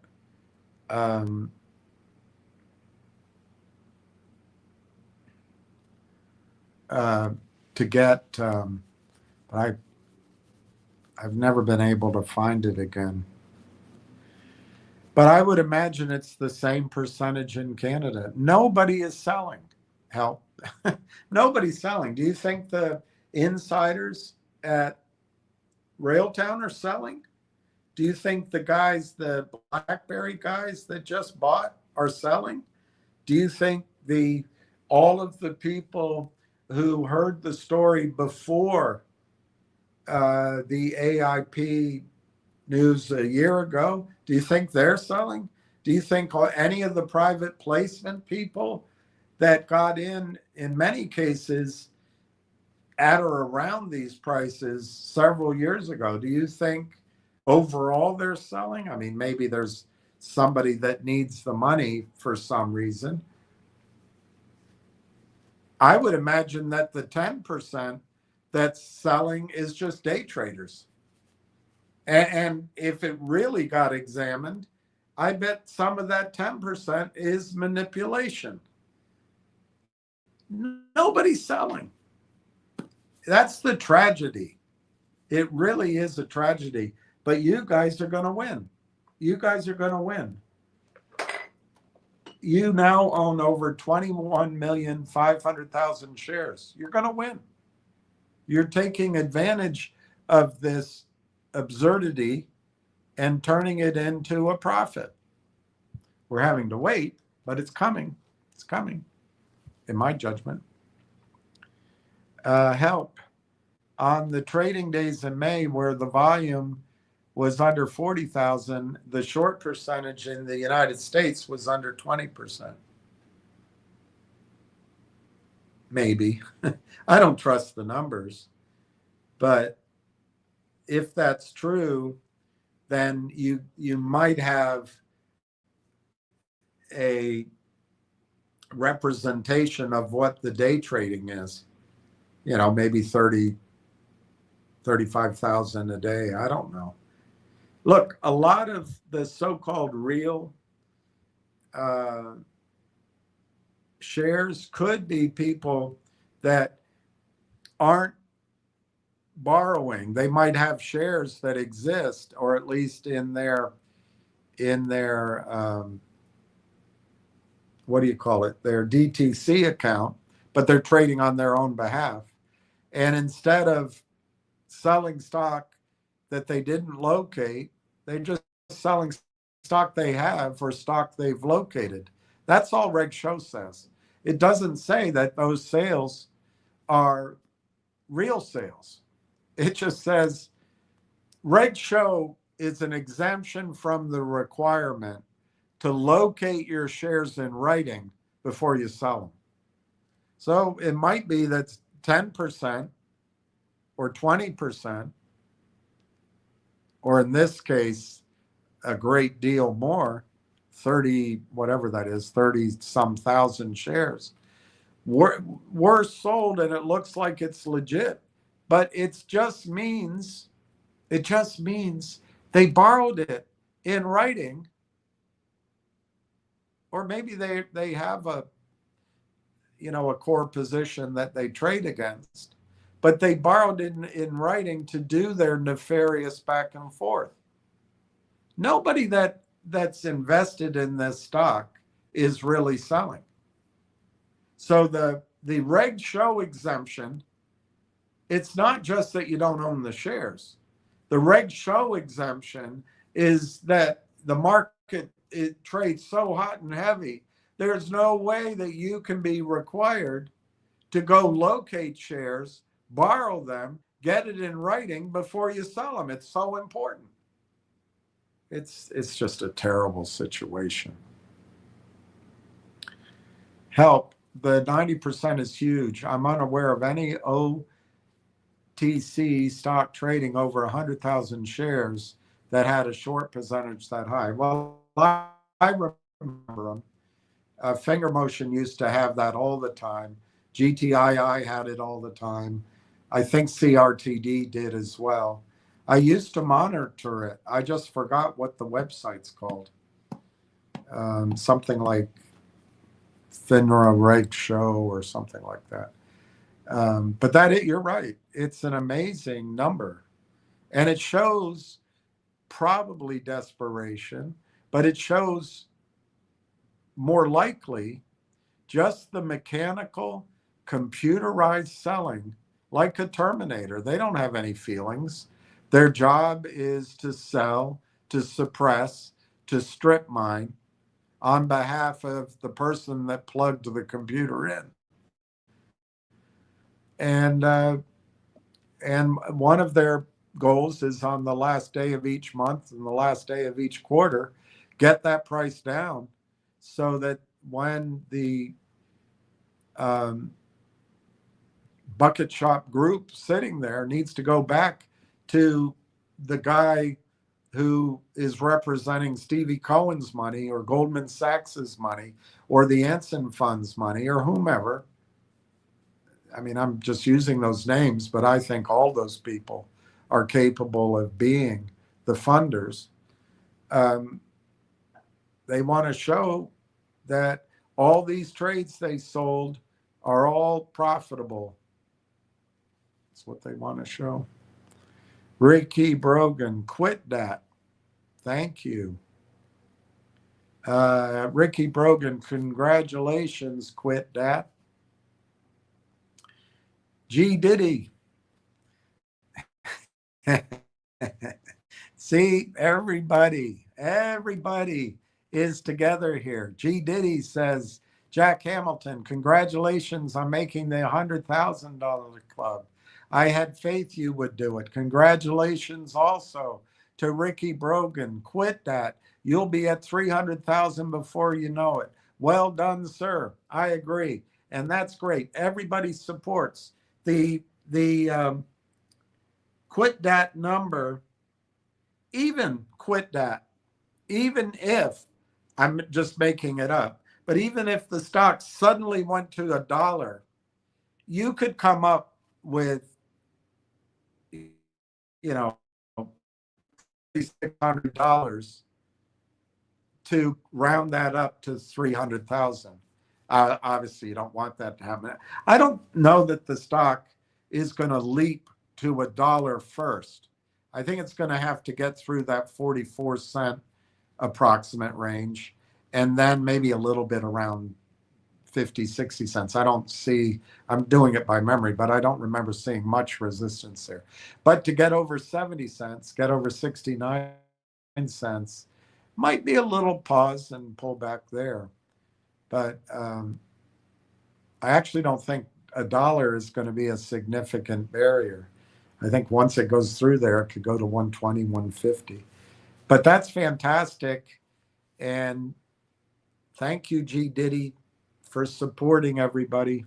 I think it's amazing how everybody is rooting for each other, even though some people are going to become rich, and the rest of us are going to be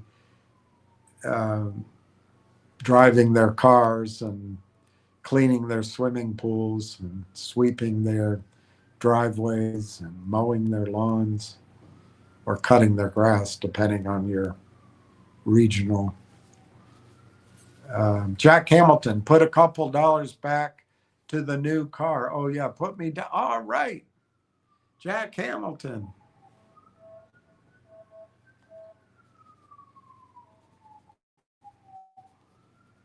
Of course, my pen's not working. Got to start over.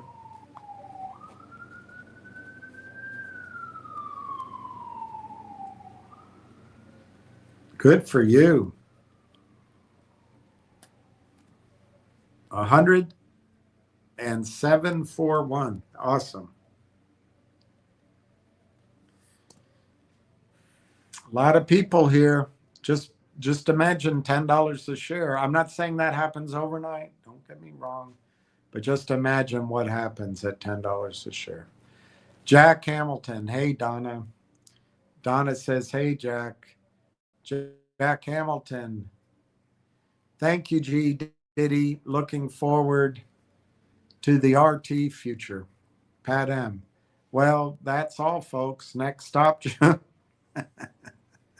June's got to be our month. June has to be our month. Donna M. Congrats, Jack. Let's go, Jack Hamilton. Sign of support. HD Michael. Oh, hey, William, if earnings are soon, what's your best guess of the stock price, high and low after earnings? Well, I've always been correct before. I don't think earnings are going to be meaningful. So I don't think earnings are going to per se change anything. But I'll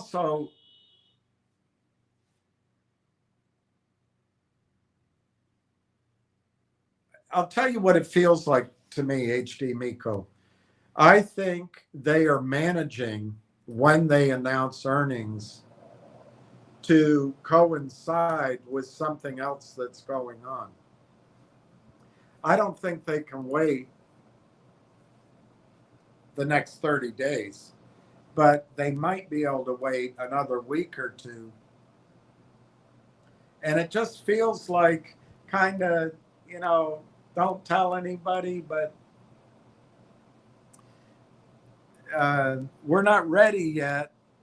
But really, the reason is because they're hoping, I'm going to make it up, I have no idea, but they're hoping TELUS finally breaks loose. So I don't think the earnings are going to do much.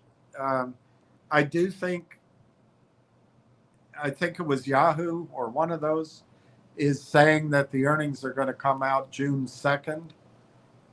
So maybe they will, but I just don't think they're going to be meaningful.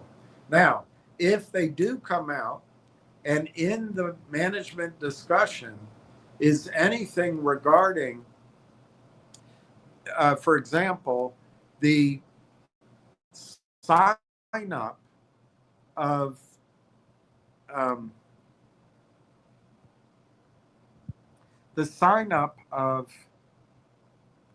I just forgot developers, the developers downloading.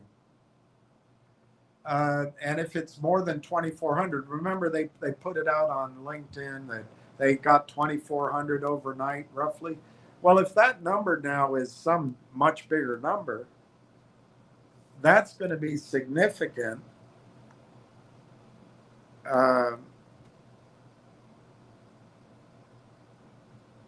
That's going to be significant, and that could get some interest into buying it. So HD Miko, what I think is going to be more important is the Form 7, and it's due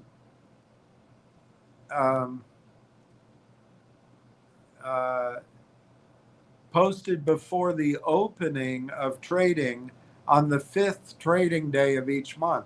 So it's going to be due or posted before trading on Friday, but I don't know that the CSE gets it out at the end of the day, or it might be that Monday or Tuesday the next week.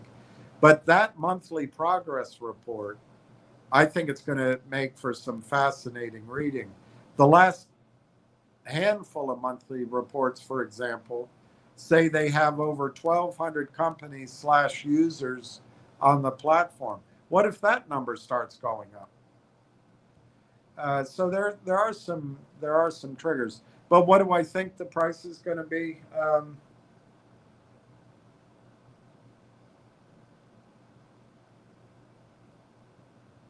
Let me look at a chart because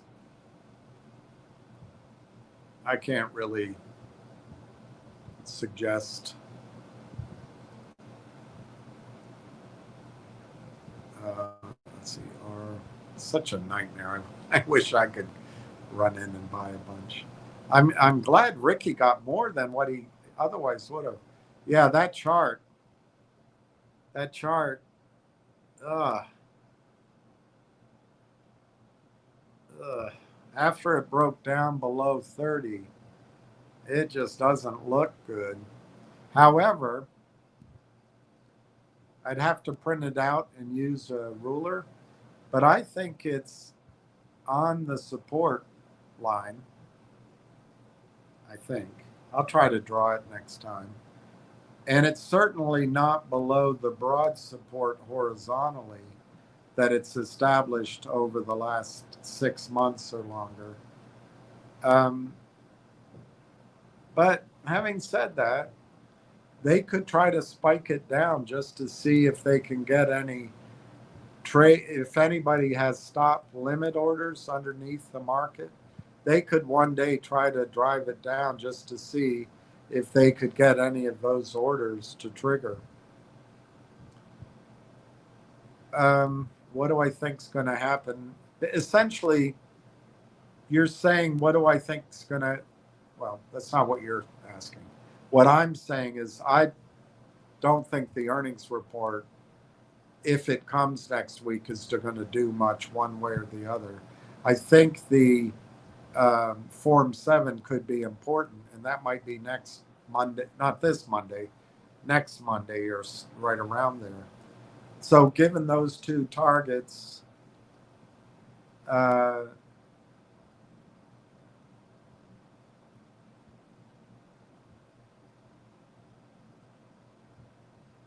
unfortunately, I think it's going to be around 30 cents. I don't think it, looking at the chart, I don't see any reason why it's going to explode upward for that. So I think it'll be around 30 cents. Now, if there's a surprise in there, I think it'll go to 35, 36 cents. Because the reason I don't think it's going to do more than that, I don't think they're going to announce in their earnings anything that's going to lift the veil of news. I don't think they're going to announce anything with, say, TELUS or any other,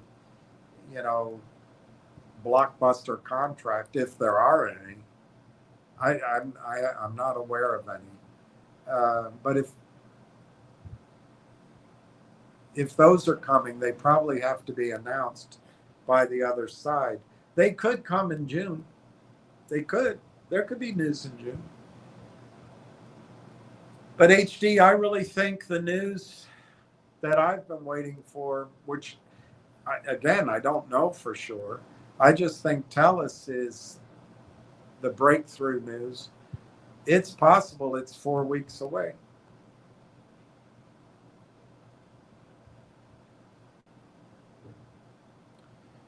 Let me see if I can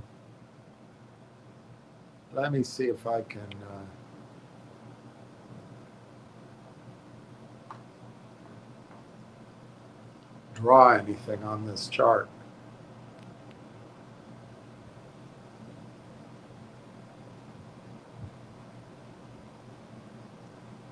Draw anything. I don't think this is going to work. No. This might work.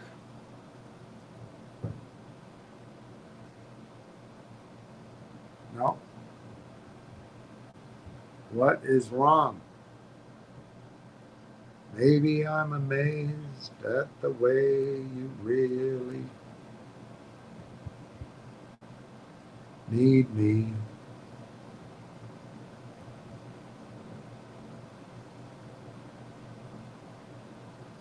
It's so bad. So bad.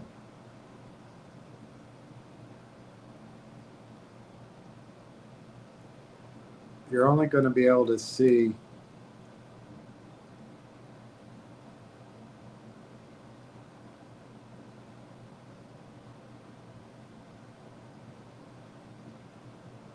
it's so bad. All right, I'm going to show you my chart, but it's really pitiful.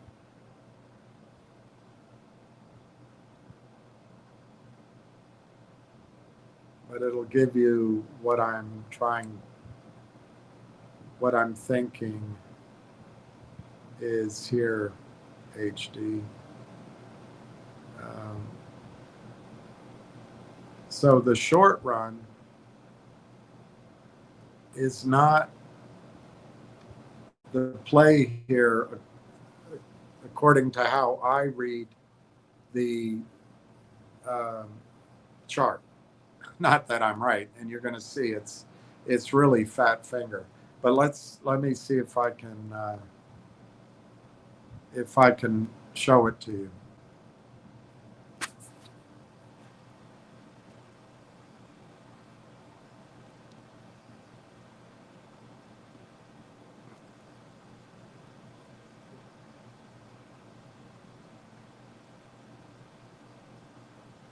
Oh, I got to come back here.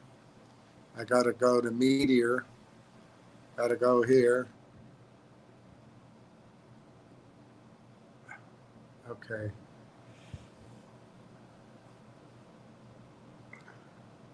So HD, this is how I see it. That green line, which you see is poorly drawn, but your eyeballs can see what I'm trying to do.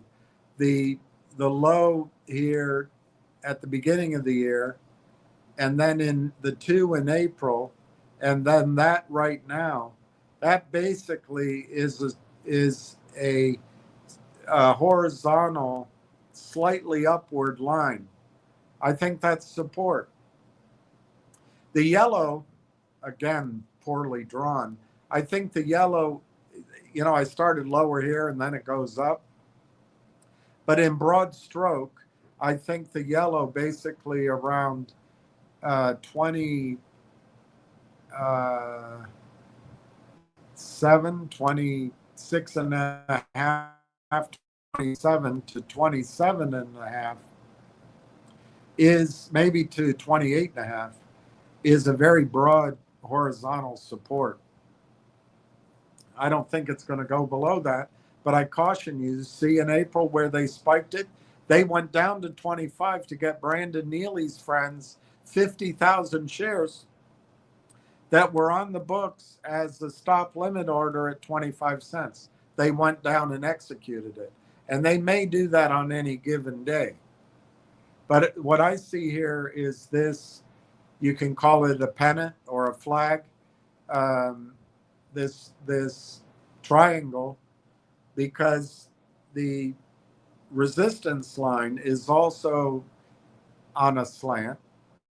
And so if I had drawn the lower line better, it looks like to me we've got 1 or 2 weeks at least of basically trading between something like 28-ish all the way up to maybe 31-ish, but it's going to go up and down a little bit, going sideways, unless there's breakthrough news, until that flag runs out. And then it's going to pick a direction. Does it break down or break up?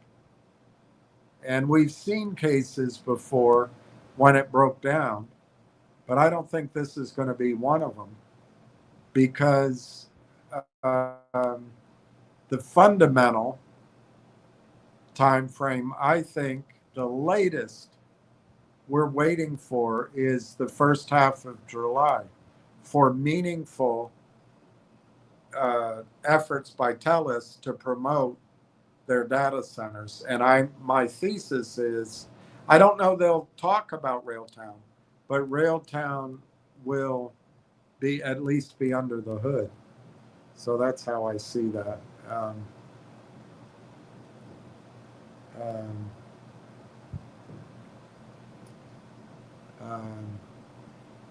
I don't know if you, HD, I don't know if you have my email, but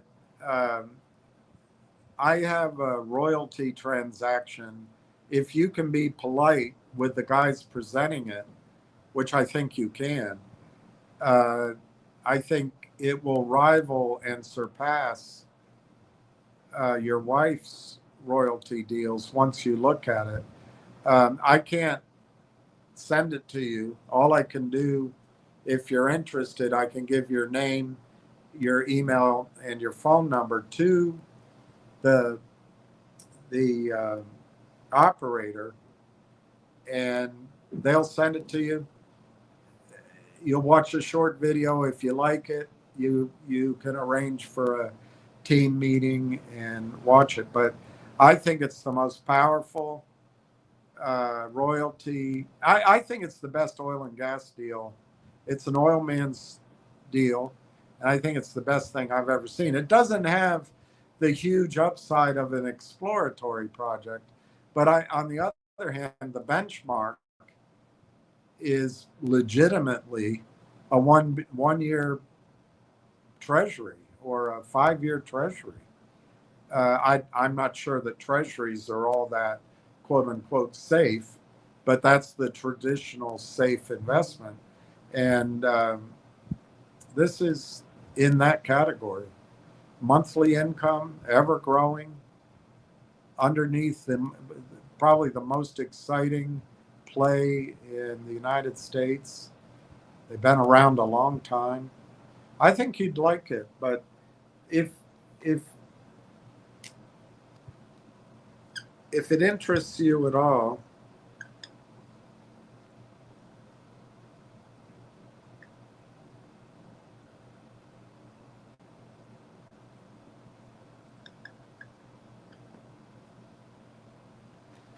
just send me. I think you may have already done it. Fair and balanced, fair and balanced. That's all one word at gmail.com.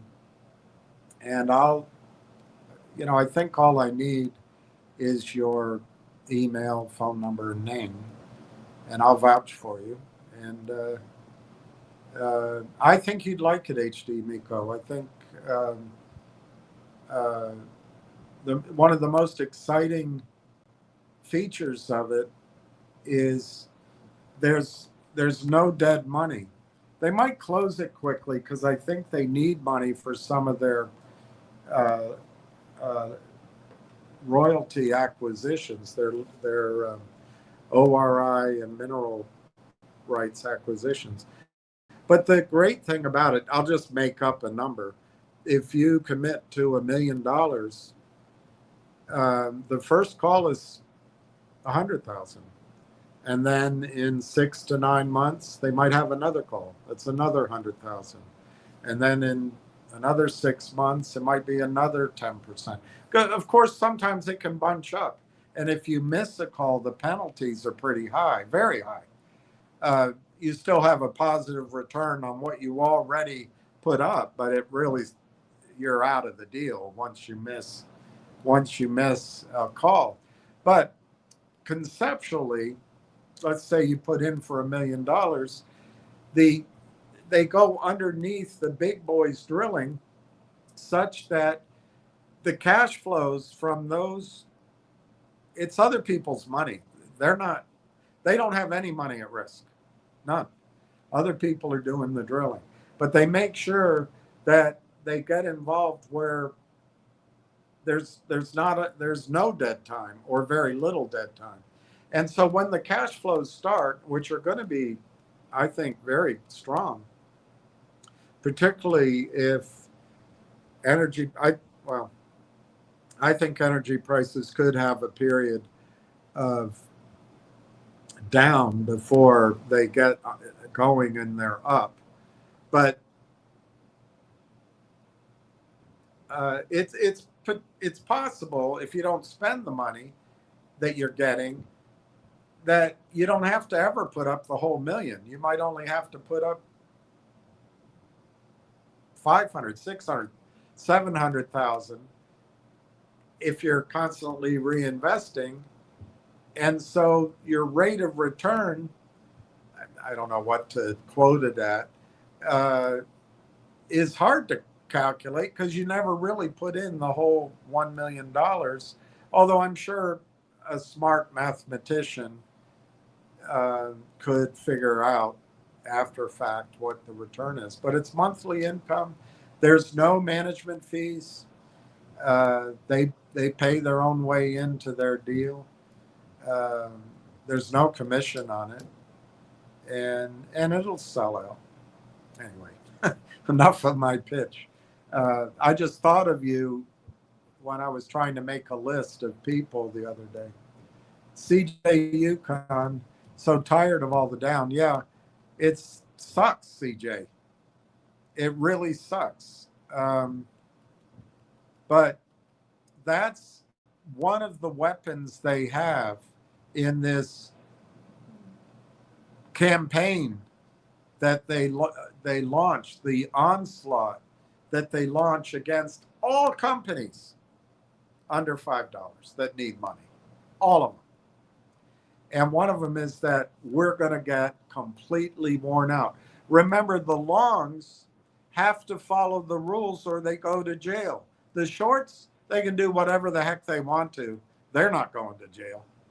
They'll go get Mark Bazile to arrange a settlement so Bazile can buy a new guitar, and everyone says, hey, we admit nothing. We didn't do nothing, but we'll walk away from the puny warrants that are worth nothing, and we'll release the company from our contract. But in the meantime, our clients who have shorted tens of millions of dollars worth of stock book their profits. They're kicking back to us. So what me worry? It's the most disgusting thing that our financial markets are this piss poor. Sorry for that language, Steve. It's horrifying. So it drains us, and we go, oh God, I just got to get out, and then they're happy. And by the way, the computers, they don't care about you. They just have a relentlessness of a robot. They want to terminate you. But the human beings, their avarice and greed knows bounds. They're lazy. They don't study fundamentals. They couldn't change a spark plug at a quick oil change shop. They probably couldn't handle more than one table at a busy restaurant.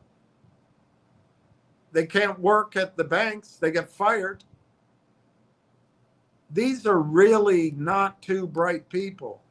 But you know what they can do? They can be the tip of the spear, the bird dog that a guy like Stevie Cohen or a guy like whoever runs Anson Funds can arm's length employ to go cheat so Stevie can buy the Mets. That's my opinion of what happens. Can't prove it. It's a judgment call. But you read the books about Stevie. You tell me if he's really that great at trading. So that's what they count on, CJ Yukon. And the trap is that since February 11th of last year, the company, it's the only definition I can come up with, the company's been in a quiet period first because it took them effing forever to close the AIP partnership deal. I think because everyone in Canada is a gentleman or gentlewoman, and Dr. Tom Core is professorial. He hired some young people at the law firm. I'm not going to get into what I really think about the people at the law firm. And, they diddle-dawdle. They're working on other things. They run up the bill. They don't have, they got to take their kids to school. There's no urgency. They've already locked in the client. And it just dragged out forever. But then on top of that, so all during that quiet period, no news, no buying, no research, nothing. So the heaviness just kept every single day. And it's done by computer. It's computer programmed. They have parameters. They have a certain amount of volume they'll touch down. I think they all communicate with each other. That 52.5, I think, is communication. But it's agenic. It's agenic. It's little algorithms trading with other algorithms. We're the fodder. We are the fodder. We're on both sides of the field. Maybe a better way to say it is they're on both sides of the field, and we're in the middle. and they're shooting at us from all directions. So then, they finally get that AIP partners done, and then it's the TELUS quagmire. Who but Quagmire? And we don't even know for sure if it is TELUS. It's something. I think, given the research I've done and the news announcements and some of the presentations that are old, it indicates that it's TELUS, but it could be something else. I mean, it could be.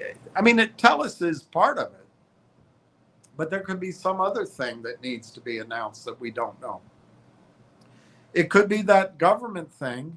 Everybody in Canada is waiting for the government to lead the way. We just don't know. But one thing's for sure, the arrangement with TELUS is it's like comparing the size of Jupiter to the size of Mercury. When as comparing going from convention to convention to pick up one customer at a time from a booth, it's a whole different league. And it's going to be worth the wait, but it started another quiet period. And so the heaviness just can keep going. They don't know anything fundamentally. They do not know anything wrong with the company. They don't know anything. They just know if they use their parameters, do it every day, they can pick up 500, 10,000, 3,000 a day.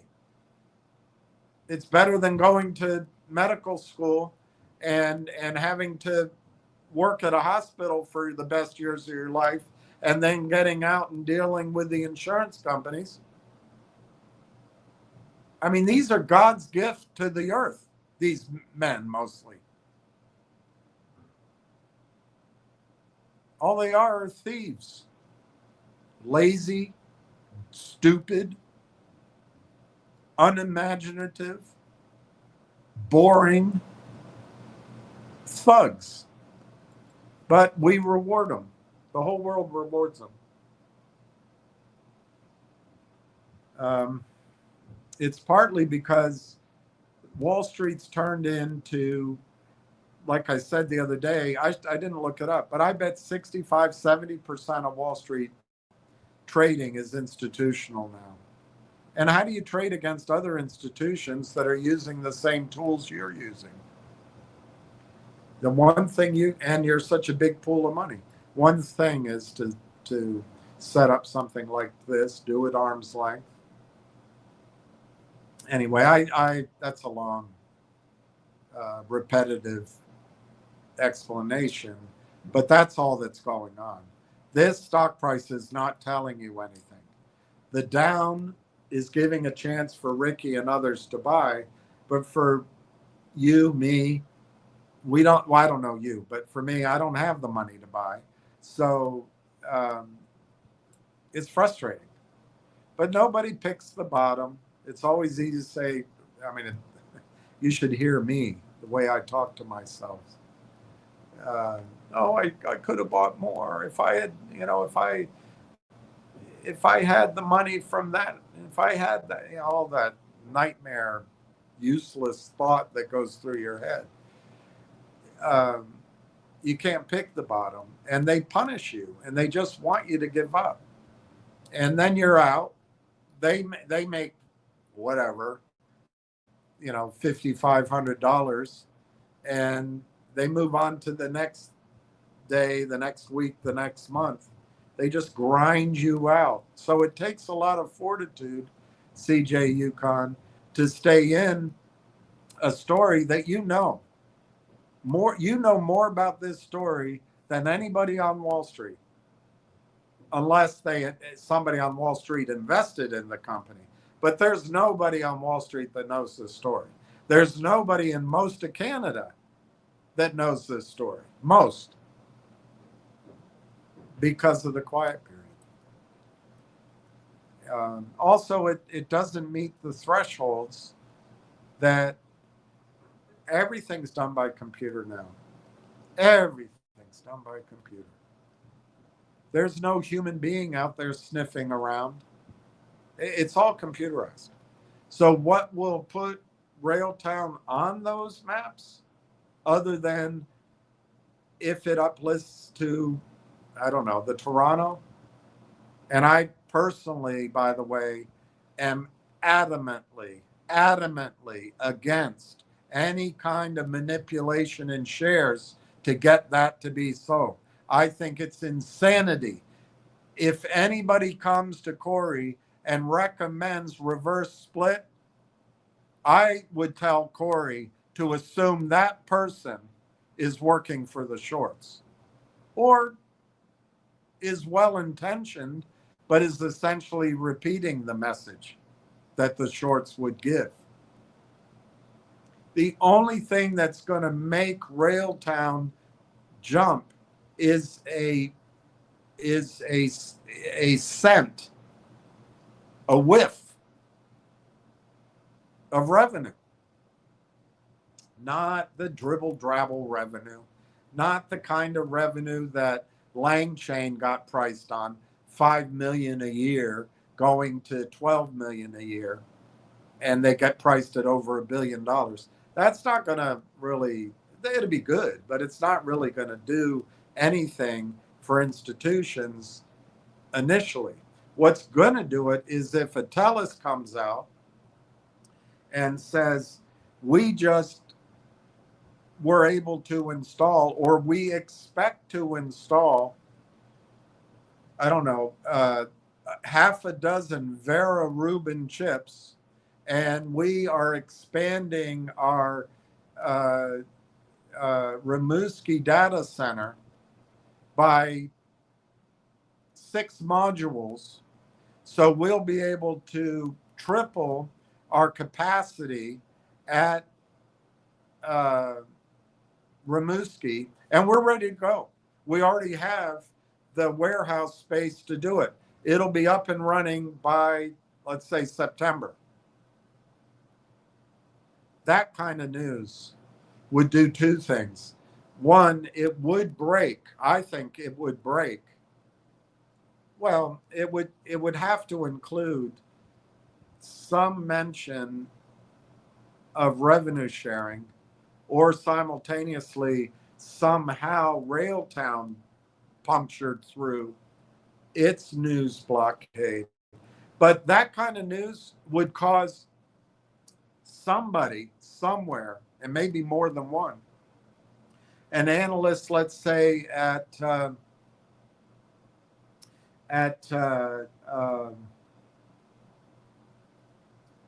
RBC Dane Rauscher. I don't know their parameters.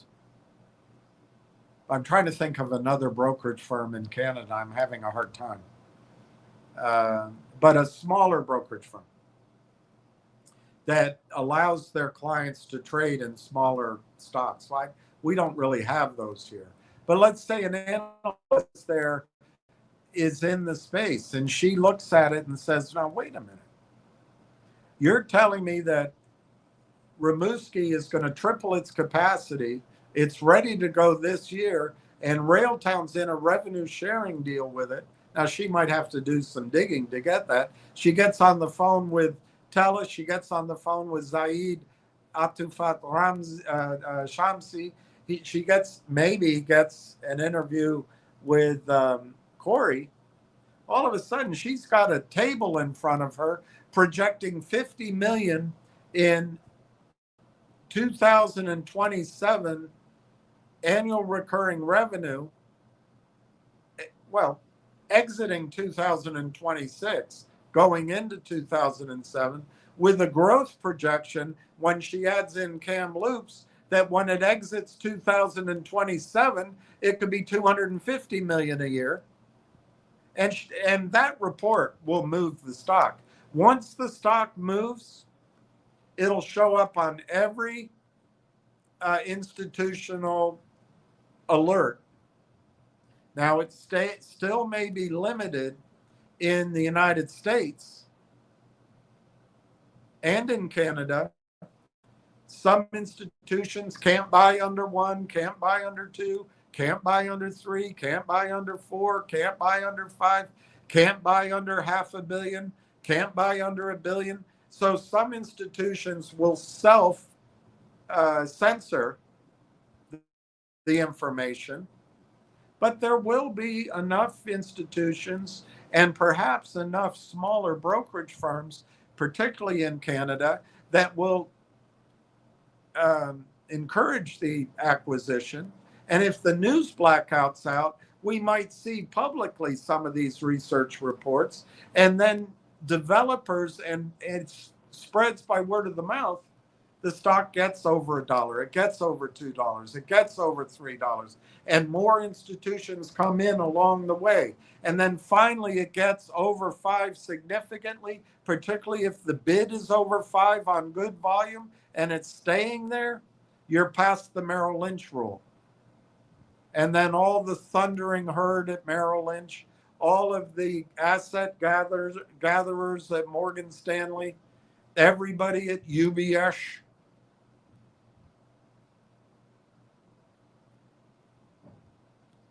they can start recommending it to their investors. And institutions, AI investors can look at it. And then you're going to see this stock, I think, leap the way you saw,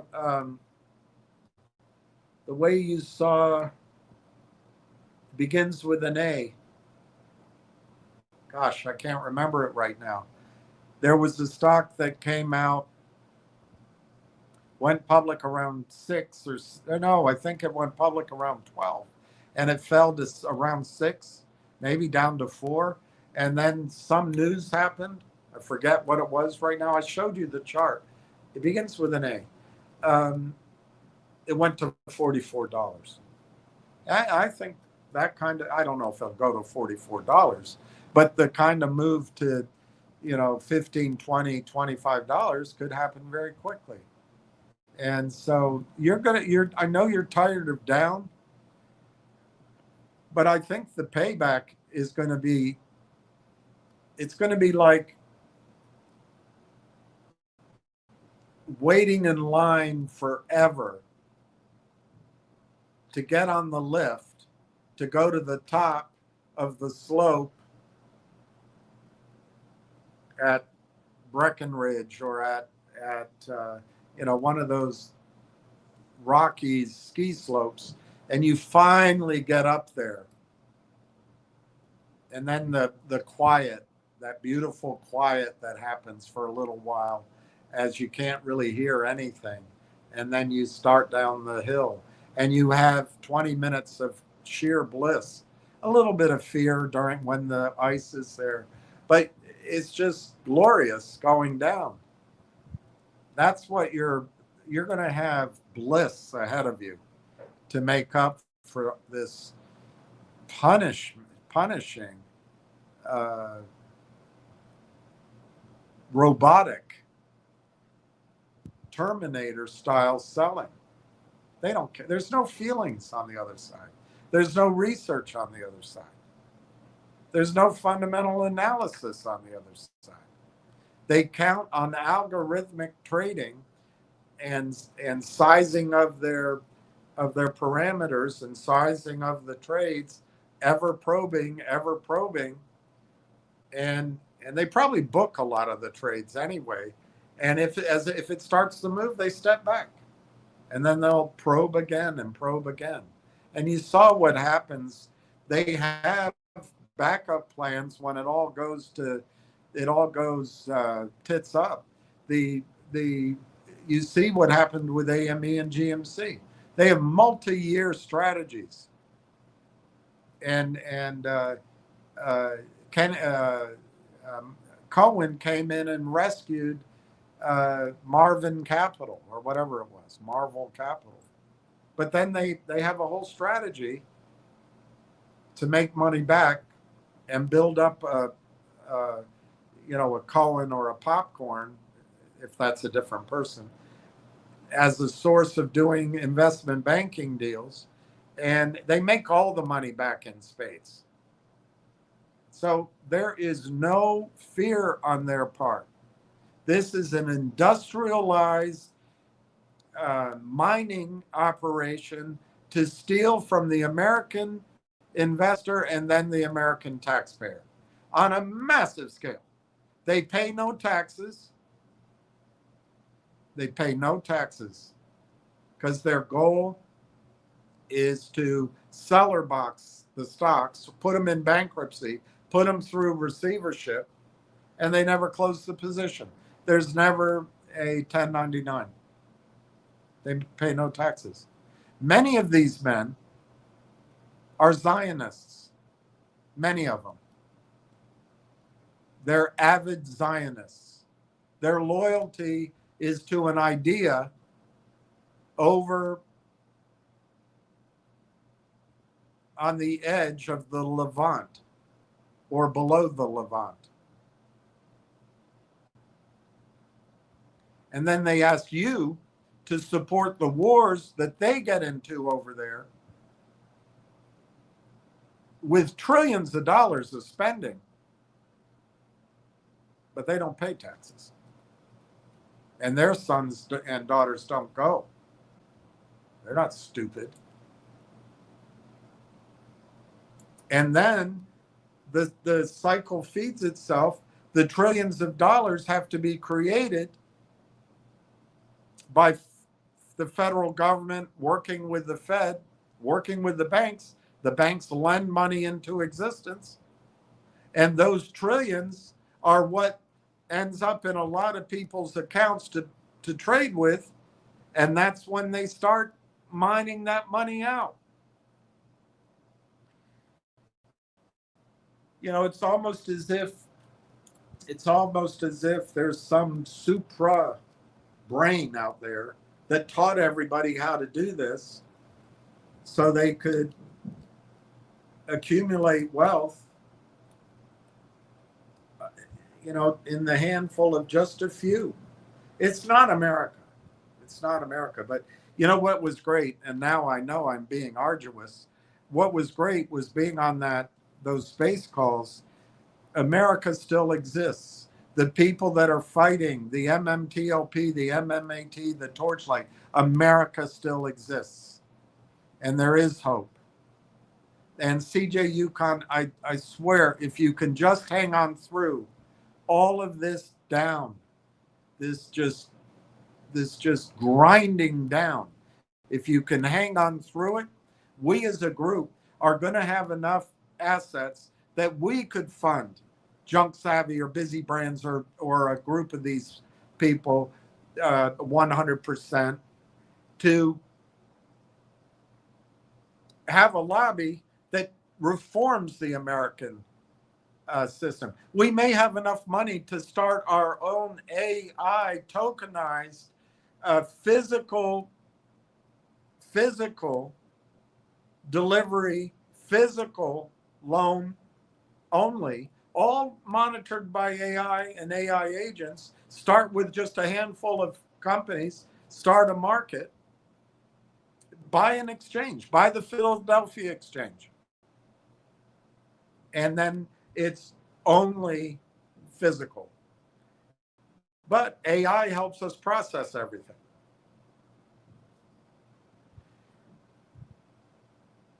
Remember, the paper doesn't have to be physical. It can be at the transfer agent or at the DTC, but it's audited by something like Railtown. And these shenanigans end. But this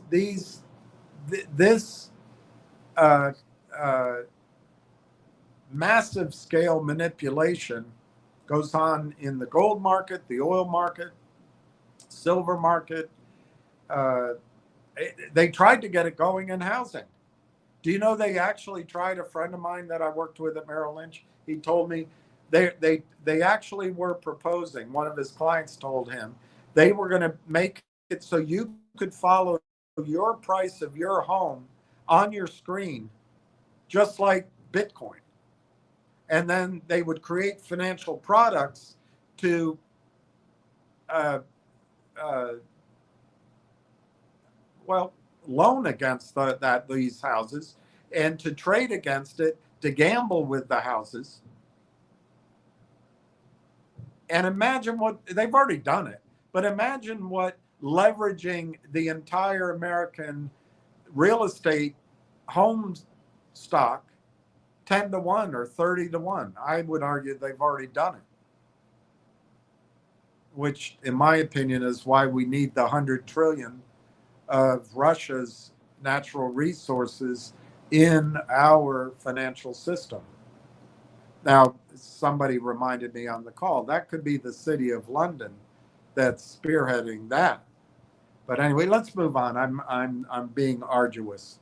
Ricky Brogan, Pat M feels good being in the 100K club. Bravo, Pat M. Yes, congrats.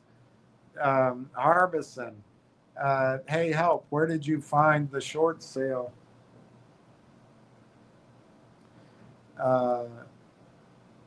Percentage data. I think it's on the FINRA website, but I don't remember. Maybe someone will answer that question. Joe Marty grabbed 82.5. Good for you, Joe Marty.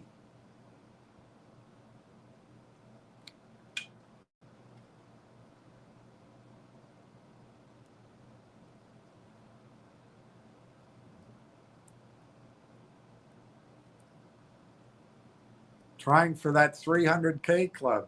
That's a good sounding club. Pat M, way to go, Joe Marty. Way to go, go Marty.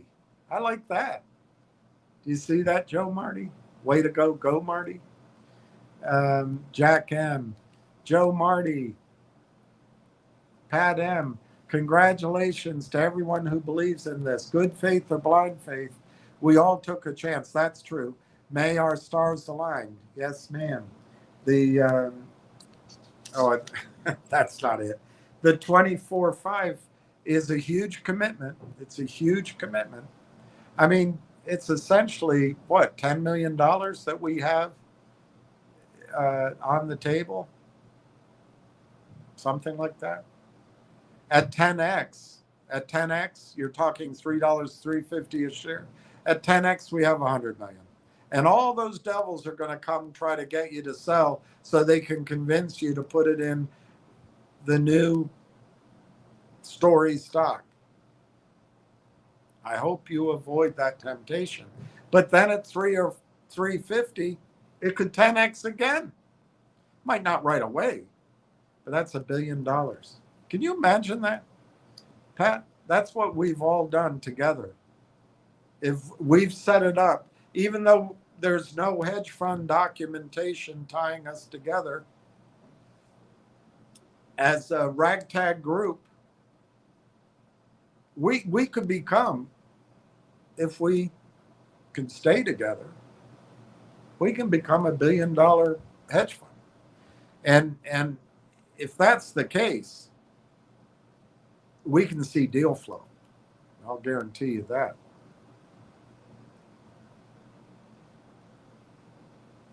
Frank McLean, 10 million sold of NXBR, looking okay. NXBR. Are you talking about? Oh, NextBridge. NextBridge. Wow, that's great. Where'd you see that? Is that on X? I wonder what the mini is. I wonder what the mini is. Let's look for NextBridge.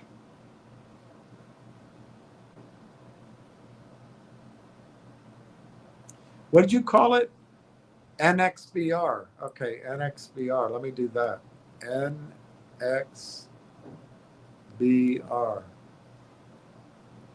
NXBR. That doesn't come up. Do I have to do @ or do I have to do $? Maybe I have to do $. NXBR. BR Fingers earnings just came out. NXBR.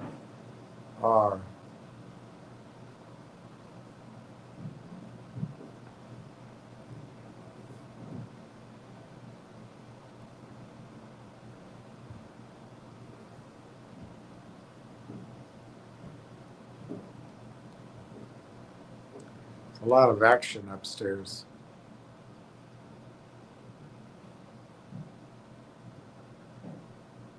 A lot of noise going on.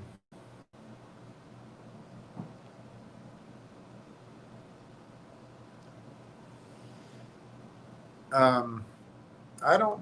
All right, let me just do it my way. I'll go to Junk Savvy. She'll say it.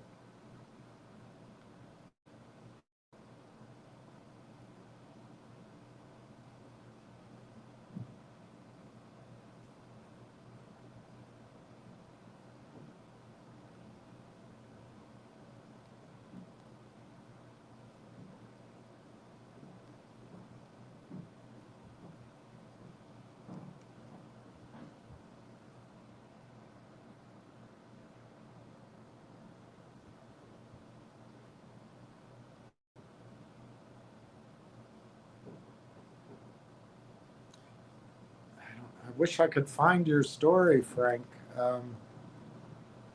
Let me do next bridge. Next.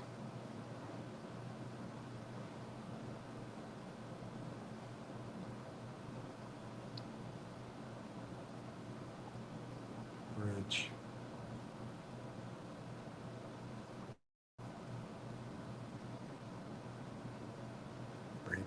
Bridge.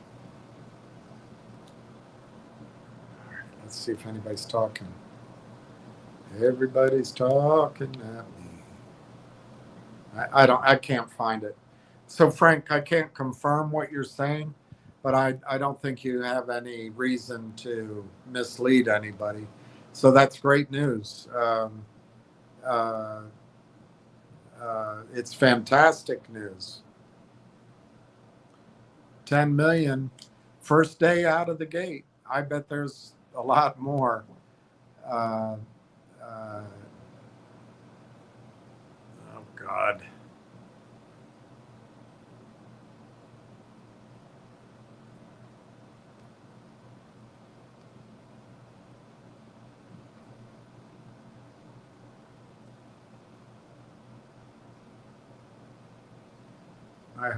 I hope Trump's meeting doesn't lead to war.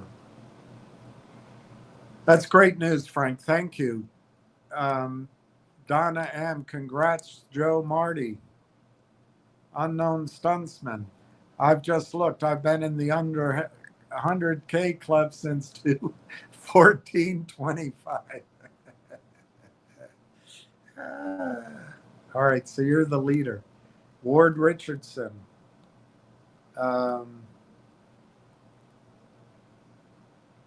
Obama judge orders Trump's name removed from the Kennedy Center. Ward Richardson, Joe Marty, congratulations. Well done.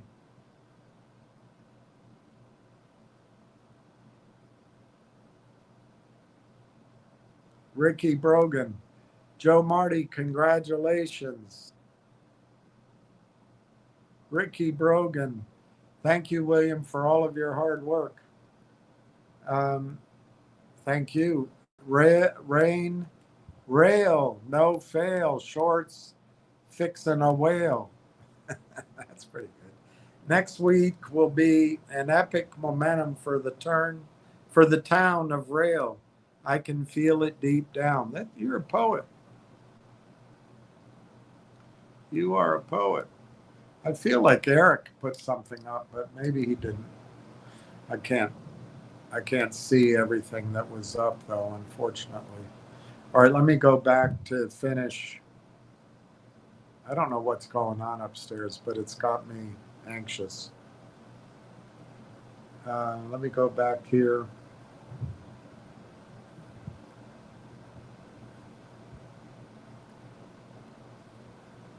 Okay, so here's an article. I'm going to go through this one quickly. I can guarantee you that because it's it is, it's a research report. And who has time?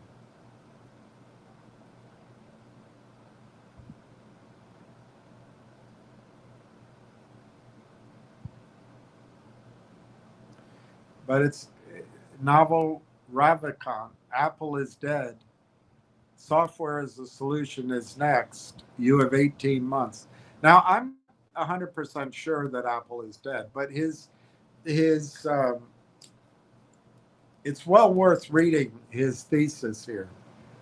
Apple is already dead. They just haven't filed the paperwork. That's not a hot take. It's a structural read on what just happened in the last 6 months and what Naval Ravikant confirmed in his podcast last week. The most patient investor in technology and one of the sharpest capital allocators of the last 20 years just gave a verdict on the entire software industry. Pure software is uninvestable. Pure software is uninvestable. If you are a founder reading this, the question isn't whether you believe it. The question is whether you have 18 months to reposition before the market notices.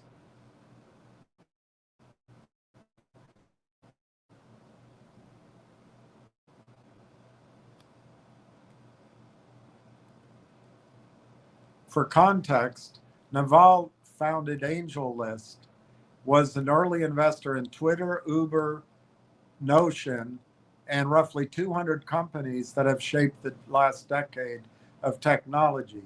He doesn't post often. When he does, he picks his words like a man who knows they'll be quoted back at him for years. Sounds like AI wrote that. So when he says pure software is uninvestable with no qualifier, it's not commentary, it's a call. Here's what he said and what it means for everyone building right now. Apple isn't going bankrupt. Apple will not disappear from your pocket next year. The collapse Naval is describing isn't operational, it's economic. Apple's entire $3 trillion valuation rests on one thing: premium hardware margins justified by superior software experience. Take that experience away, and Apple becomes Samsung with better build quality. That's exactly what's happening. The interface layer is commoditizing in real time. Within 24 months, most people won't open apps the way they do today. They'll talk to an agent. The agent will generate whatever interface they need on the fly. Apple's curated app store, the human interface guidelines, the design polish, the ecosystem lock in, all of it becomes irrelevant when the interface itself is generated in real time by an AI that runs on any phone. When it's agent talking to agent, all the glitz in the world and all the nice feel, it's not going to matter. Apple's response to this transition, they licensed Gemini from Google. Their own AI bet underdelivered. The company that built its entire identity on owning the experience layer just outsourced the experience layer to its biggest competitor.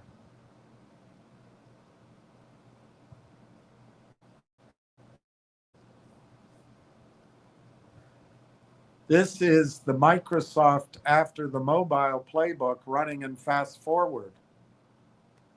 Microsoft missed mobile because they refused to build a touch native OS from the ground up operating system.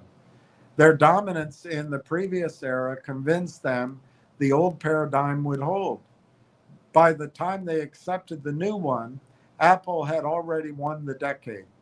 Microsoft is still worth $3 trillion today, but Microsoft Windows lost the consumer war, which they could have won. Apple is making the exact same mistake right now with AI. They're betting their hardware first identity will carry them through the agent transition. It won't. When the OS commoditizes, Apple's margins compress to commodity hardware levels. That's a structural revenue collapse in their highest margin segment, the one that funds everything else. You can hold Apple stock through this. Just don't pretend you're holding a growth company. This is this guy's point of view.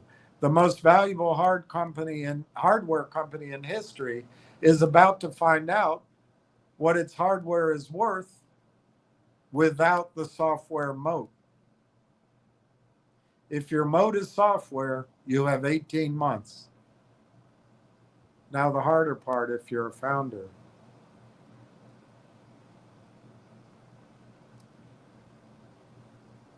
Deval said pure software is uninvestable.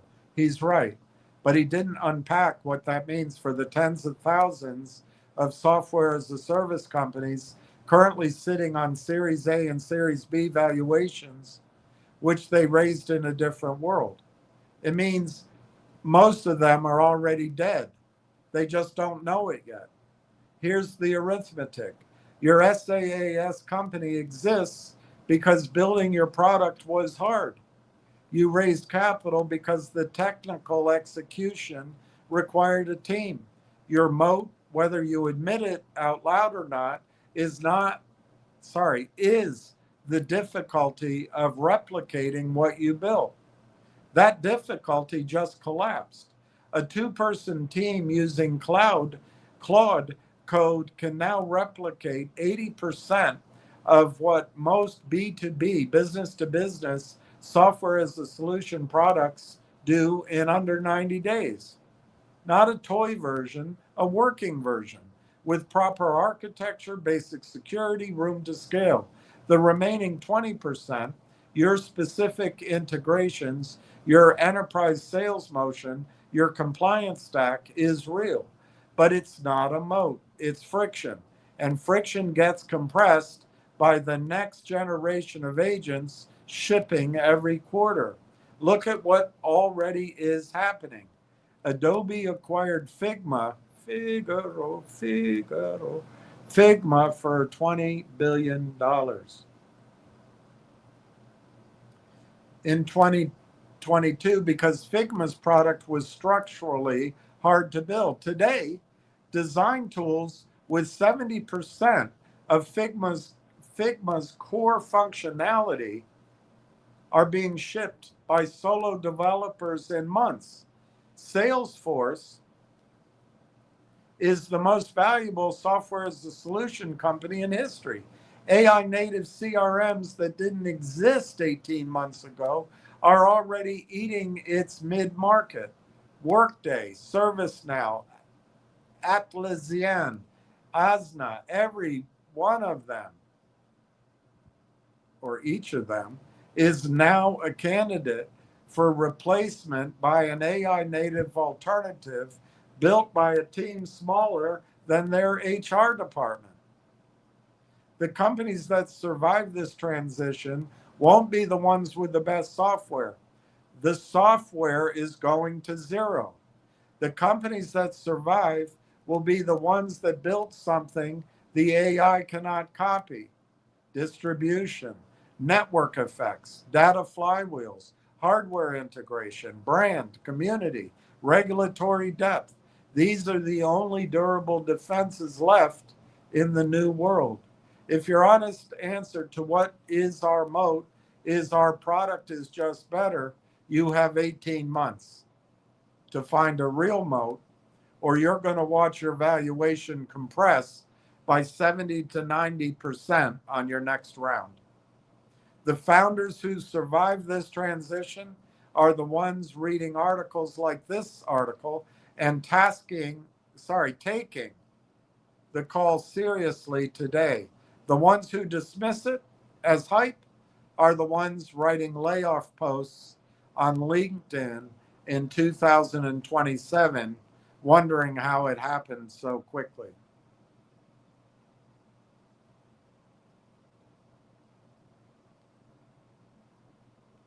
The companies that win the next decade aren't building software. So if pure software is dead, what is actually investable. Naval was specific on the podcast: hardware, AI models, and network effect businesses. Let me extend that into something founders can actually act on this quarter. Distribution as the new moat. The companies winning today aren't the ones with the best products. They're the ones with the most direct relationships with customers. The product is just the artifact through which you serve them. Your audience is your moat. Your email list is your moat. Your community is your moat. Your reputation is your moat. If you're a founder who still thinks marketing is a is a phase you do after the product is ready, you've already lost. Marketing is the product now. The product is downstream of attention. Also, network effects. I think that should be effects, compounding, but maybe they mean effects compounding. Maybe network causes compounding. The business model that's survive AI commoditization are the ones where value comes from other users, not from features. Discord, Roblox, LinkedIn, Reddit, these are uncopyable, not because their software is sophisticated, but because their users are locked in by other users.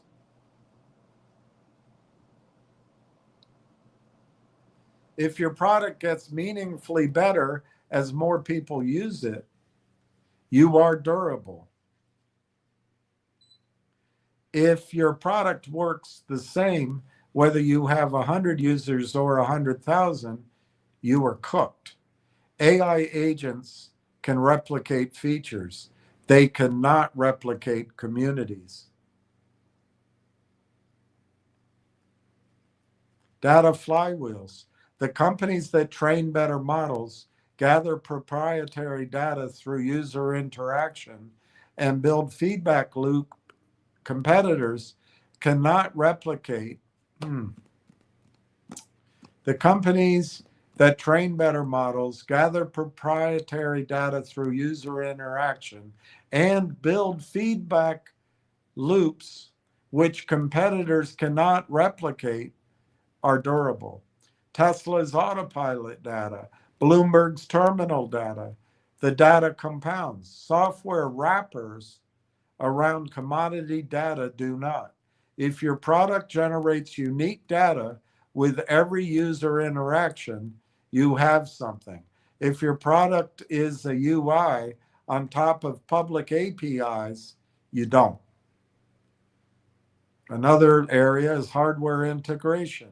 The companies that own physical layers are protected longest. Tesla, Anduril, SpaceX, Apple's chip business, not Apple's app business. Boston Dynamics hardware is hard. AI doesn't manufacture chips or batteries or rockets. The physical world remains the longest lasting moat in the entire economy. The physical world remains the longest lasting moat in the entire economy. A guy like me sees the beginning of a real asset boom, including commodities. The horizontal SaaS giants are exposed. You need vertical depth. The vertical specialists who own a specific industry's workflow, data, and relationships are not. A general purpose project management tool is dead. A construction specific platform that owns the permitting workflow, the inspector network, and the regulatory data is not.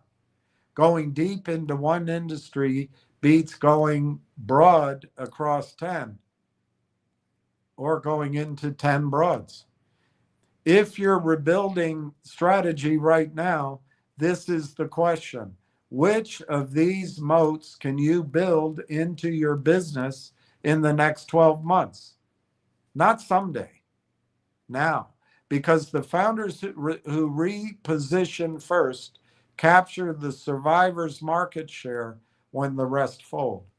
So vertical depth, hardware integration, data flywheels. I forget the other two, but we'll revisit those shortly.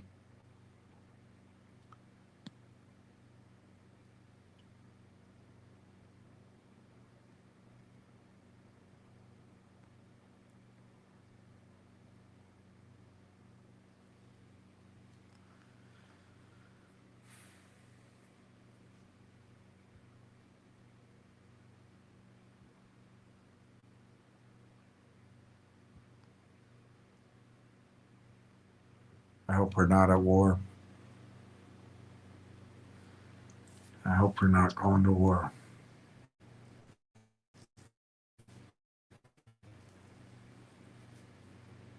Okay, let's see if I got it right. Okay, I did. The other side of the collapse is the largest opportunity in history. Here's the part most founders miss when they read about software dying. They focus on what's being destroyed. They miss what's becoming possible. Naval's most bullish frame on the podcast: software is entering a renaissance for individual creators, not the death of software, the democratization of it. The historical pattern was already there. Notch shipped Minecraft solo. Marcus Freund ran Plenty of Fish to 10 million in annual profit alone. The original Instagram team was 13 people when Facebook acquired them for 1B. Wow, what a buy. What a buy. WhatsApp had 55 employees at its $19 billion exit. Every one of these companies represented one person's uncompromised vision, making it through to product without the dilution that comes from coordinating across a team. Let's have a meeting, and we'll circle back in our next meeting, and we're going to judge you on how many meetings you go to and whether you're at the meeting, and we're going to set up an HR company to keep track of who goes to meetings and then keeps to the company's message in the meetings. We don't want any disruptive thinking. Oh my gosh. Each of those companies was an outlier. They shouldn't have been possible at the scale they reached. What changes now is the ceiling. Previously, a solo founder could build something interesting, but it would be hard walls at scale. The team had to grow. The compromises started. The vision diluted. The thing that made the product special got sanded down by the same forces that sand down every product run by committee. Naval's vision is a one-person company that operates with the velocity of a 50-person team. Users report bugs through an in-app application button. Railtown? The agent reviews reports every 24 hours, or how about instantaneously with Railtown? The agent writes fixes, opens pull requests, runs tests. The founder reviews, approves, ships. Customer support is handled by an agent that can also write code to fix the underlying issues. Feature requests get voted on by users. The agent builds them. The founder gates quality.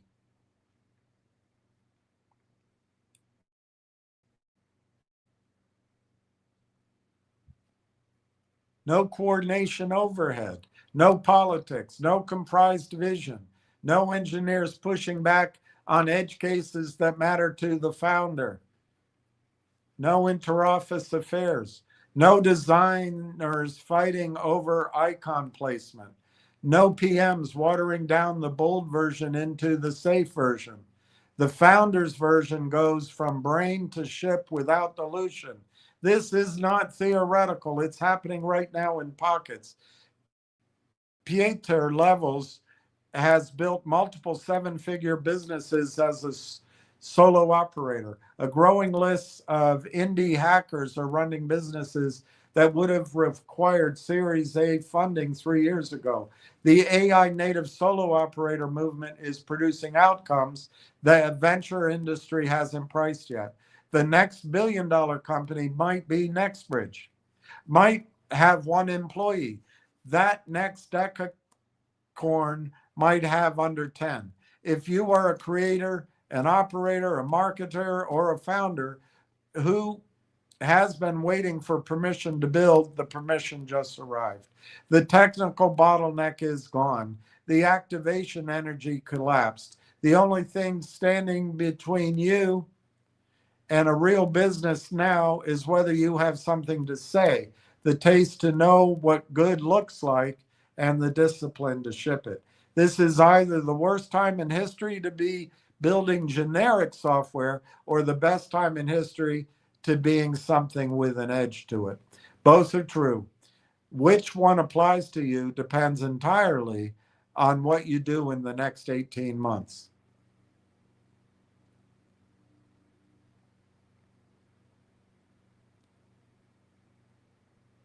The 18-month window is open right now. You have three options from here. Option one, dismiss this as hype. Convince yourself Apple is too big to fail. Your SaaS company is different. The AI coding agents are overhyped. This will all settle down. You'll be in good company. Most founders will choose this path. Most founders will lose. Option two, panic. Cut runway suddenly, fire your team, pivot wildly. This is what happens when the realization hits late. The founders who get destroyed by this transition aren't the ones who saw it coming. They're the ones who saw it 12 months too late and had to reposition under stress with no runway, no time to test, and no leverage. Option three, take the 18 months window seriously. Audit your moat honestly. Build distribution before you need it. Find the angles AI cannot replicate. Position for the world that's coming, not the one you wish would stay. Naval picked his words carefully. Quote, pure software is uninvestable. Full stop. Full quote. That's not a man hedging. That's a call from someone who has spent 2 decades deciding what's worth funding and has now decided most of what's getting funded today isn't worth funding. Apple is dead. Most SaaS founders are next. And the founders who survive will be the ones who heard this message and did something before everyone else figured it out. The window is open right now. It will not be open forever.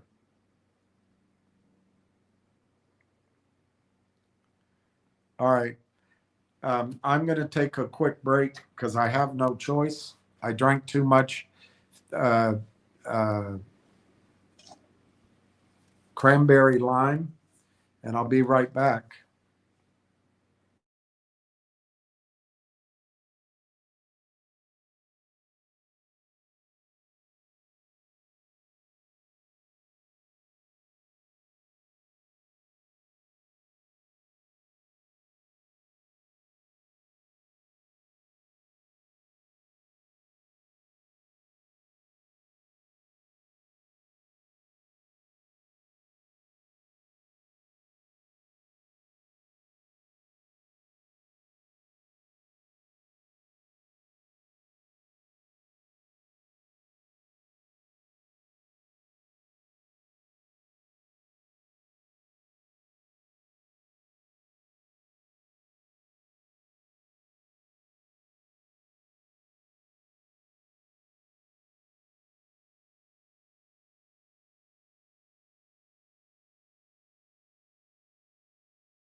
All right, sorry about that.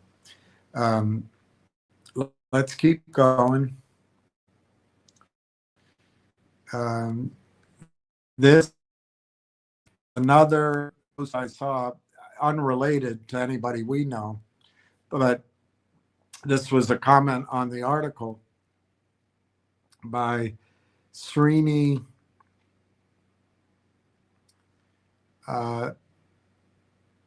Pagadai Allah. I can barely read it. Mustafa Khan. Unfortunately, Naval is wrong on the timing mechanism and generative AI, but correct directionally. Why he's right. SAS is exposed because AI, not Gen AI, collapses workflows, interfaces, and point solutions into intelligent action layers. Many SaaS products are just databases plus workflow. That surface area will be eaten. Why he's wrong. Apple is not dead. Apple owns hardware, OS distribution, and trust. If AI becomes ambient, Apple has one of the strongest position. I don't exactly know what they mean by ambient in this context, but I do think that Apple has something maybe no one else does. They've distributed GPUs. So in the phones and in the iPads are GPUs. So it's possible there is a different path for AI, more distributed than at the central data center. What he misses big time is this: current AI cannot learn continuously, adapt autonomously, and improve with real world experience. It generates, fails on reliability, adaptability, predictability, and traceability. I think that's all where Railtown helps make it work. He overestimates Gen AI's capabilities. Yeah, without Railtown, the real question is not SaaS versus AI, it's frozen models versus learning systems. What's the difference between a frozen model and a learning system? Railtown. Of course, that's my opinion.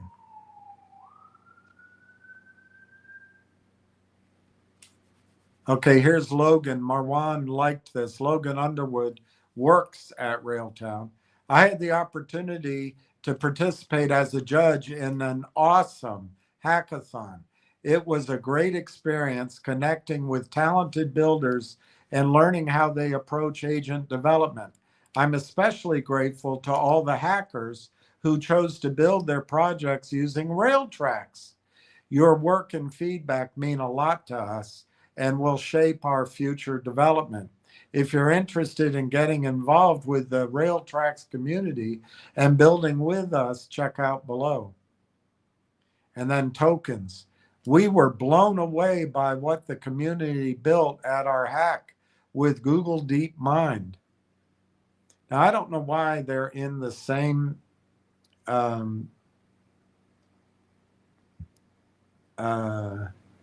stack, but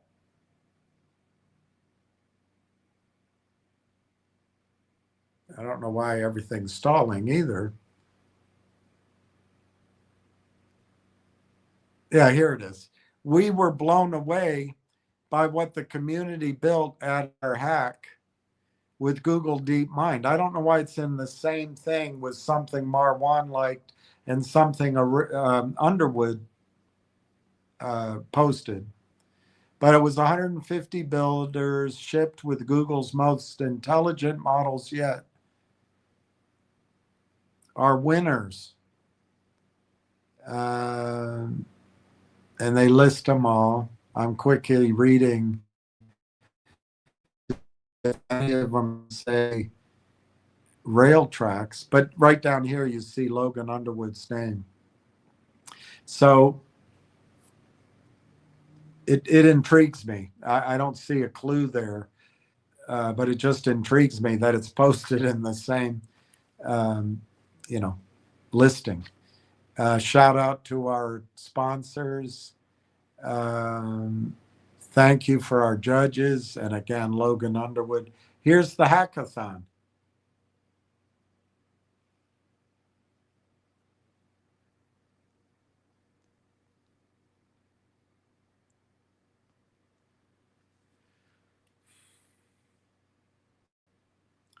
And then Marwan liked this one. Jamie B. Agent builders today are cobbling together different services to power their agents. That's why we built Rail Engine, a simple and scalable back end as a service for your agents that automatically does real-time ingestion, masking. I guess your wife does the pie making, or your husband. Vector embeddings, full text search, low latency retrieval, and webbook publishing. Marwan finds this insightful. And then Marwan celebrates Sarah Haddad, I assume his daughter, proud to be recognized as the 2026 President Scholar at San Jose State University, 4.0 GPA. Bravo, bravo.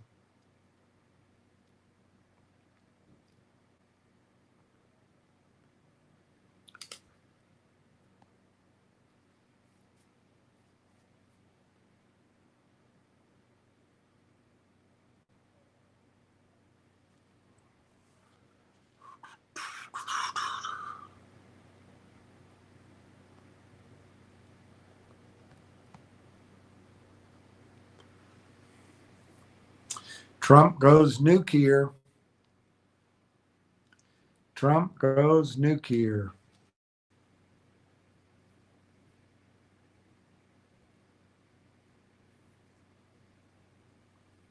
I hope not.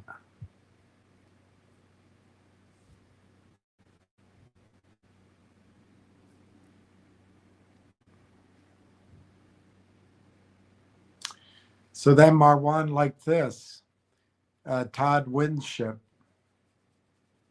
Looking forward to connecting with compliance leaders in Charlotte if you were attending a bar CC 2026 and are thinking about AI compliance, regulatory change, audit readiness, or how to safely automate compliance workflows. Stop by the Arcellus Advisors booth. We will show how Comply Pilot combines purpose-built AI expert validation and banking-style grade controls to help institutions move from compliance research to compliance execution. It's an advisor in the loop. Combine Comply Pilot's purpose-built AI with whatever this is, Arcellus Advisor, bringing AI speed and human expertise, and so on. I think Railtown might be under the hood there, but I can't be positive, obviously. Comply Pilot is the AI compliance execution platform, helping financial institutions move from reactive compliance to proactive, explainable banking grade execution. Imagine if something like this could fix our modern settlement system.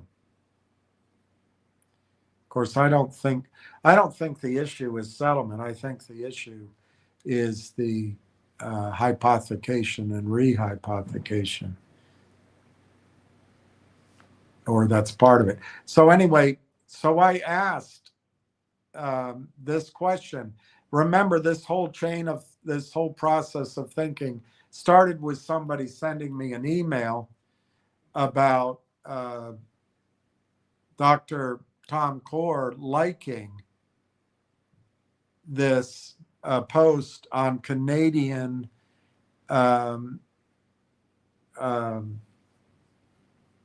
data center build. Very interesting. Let me find out who Tom Core is. Yeah, all right, you idiot. This is not a random LinkedIn like. This is significant. Dr. Tom Core is the CEO and founder of AI Partnerships Corporation. Really? The AIP that Railtown acquired. Really?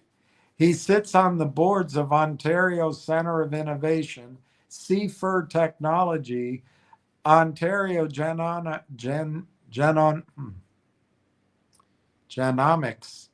and Sinolab. He was previously president and CEO of Ontario Centers of Excellence, focused on commercializing academic IP, and before that held joint positions as president of the Accelerator Center at Waterloo Research and Technology Park and associate vice president of commercialization at the University of Waterloo. And critically, he personally connected with Brandolini and Railtown CTO Marwan Haddad at All In Montreal, the largest AI conference in Canada.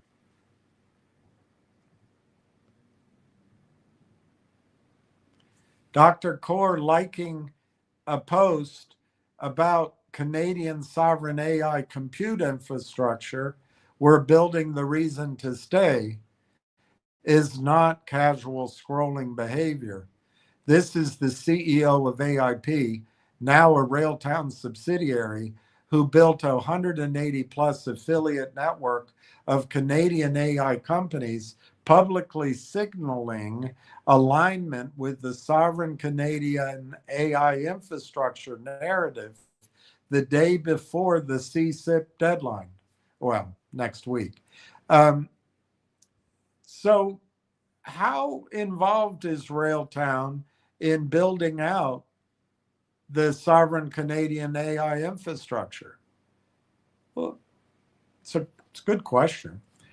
Hive's Digital Buzz HPC Gigafactory data center, 320 megawatts, 100,000 GPUs, is a direct competitor to Teles's Rimouski and Kamloops facilities in the sovereign compute space.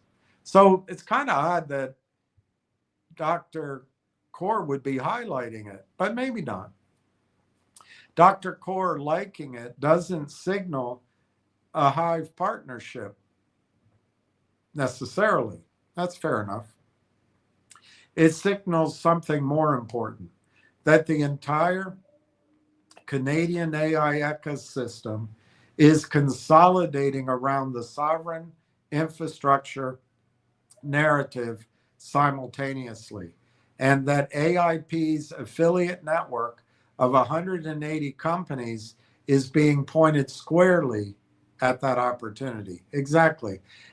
I think what it means is the entire country, government, province, finance, education, think tank, Mies and Moose, they're all joining in on this campaign while the United States bombs everyone that lives around Israel.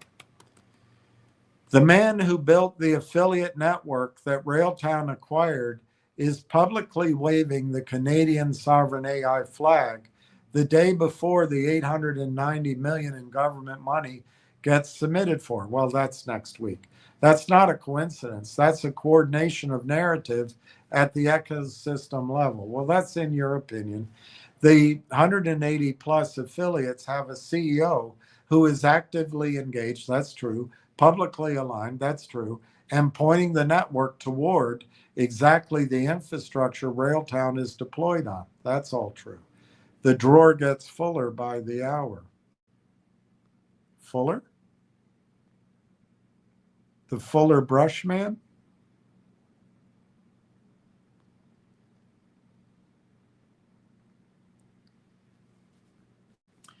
Why did Corey Brandolini like this article? That was one of them. I can't remember right now, but it'll be in here. How does the article strengthen the case for Railtown or weaken it? This is a genuine. I read the article to you, but I don't know which one anyway, we'll figure it out. This is a genuinely important piece for the Railtown thesis. Let me work through it carefully. Why Brandolini liked it? Oh, it's the Naval article. Because every single survival criterion Naval identifies and that this LinkedIn article articulates, Railtown either already has or is actively building. Brandolini isn't reading this as a warning.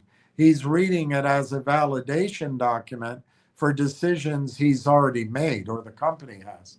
Go through Naval's survival checklist against Railtown specifically. Distribution as a moat.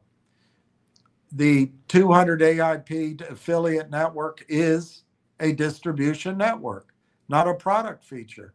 AI cannot replicate 180 existing enterprise relationships with 5,000 plus end users across 13 countries. That took Tom Core years to build. Well, I don't know, 3. But Railtown acquired it. Distribution mode, check. Network effects. The affiliate network gets more valuable with every company added. Each new affiliate brings its end users into the reach of every other affiliate's products via the conductor marketplace. Classic network effect architecture. Check. Data flywheel. Every agentic workflow conductor has orchestrated, even at zero revenue. Where's that guy asking about revenue? Every agentic workflow conductor has orchestrated generates proprietary operational intelligence about how enterprise developers build software on sovereign infrastructure. The data compounds. Competitors starting fresh don't have it. Check.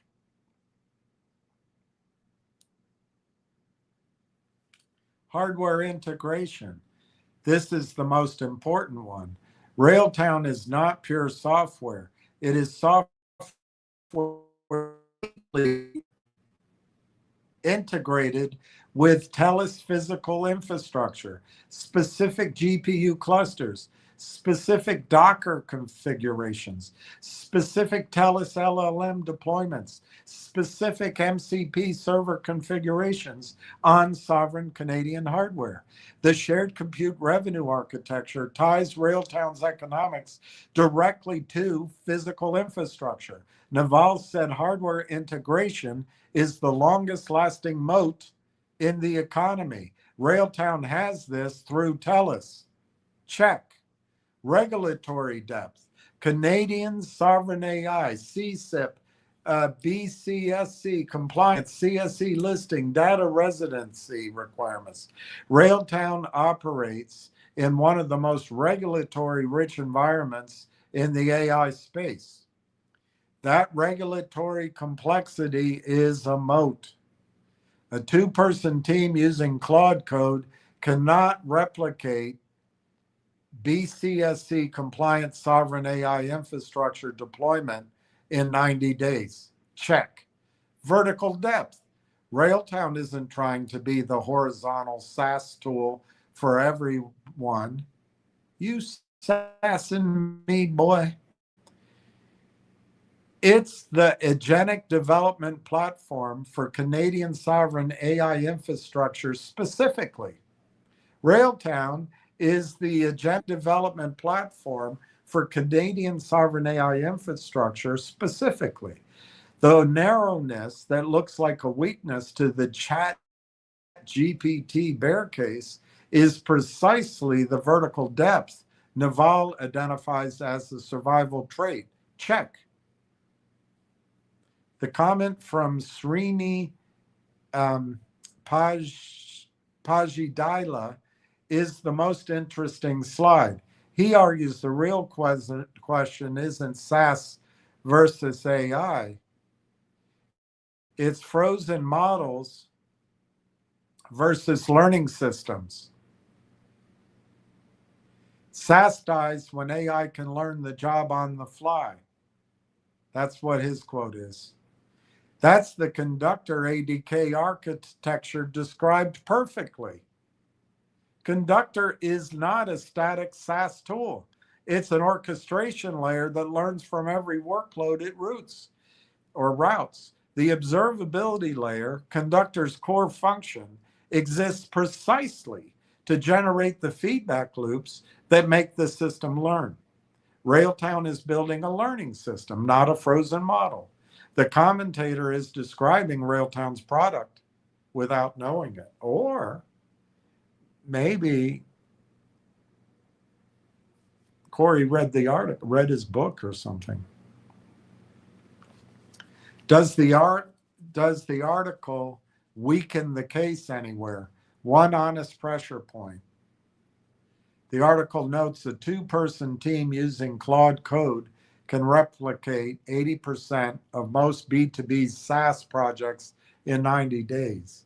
Railtown's developer tooling products, Railtrax, Rail Engine, exist in that 80% zone of replicability in isolation. If Conductor were just an observability dashboard, it too would be vulnerable. What makes it not vulnerable is the hardware integration with TELUS, the regulatory moat, and the network effects of the affiliates. Strip those away and you have replicable software. Maybe. Keep them and you have Naval's definition of a durable business. I agree. Brandon Delaney, sorry, I don't know. Let me have a sip of water.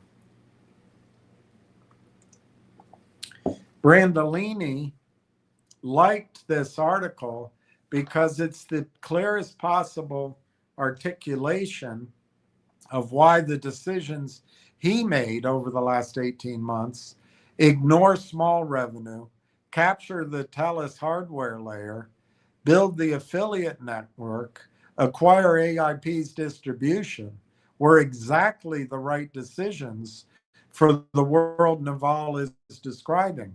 Didn't I tell you he's a genius? And Marwan and Dr. Elliott, Rambling Jack Elliott. The ChatGPT bear case was written for the world that's dying. Naval's framework describes the world that's arriving. In that world, Railtown is positioned correctly, and the demoralized retail investor with 30,000 shares is sitting on exactly the kind of asset Naval just said is the only kind worth owning. The window is open right now. Brandolini knew it before Naval said it out loud.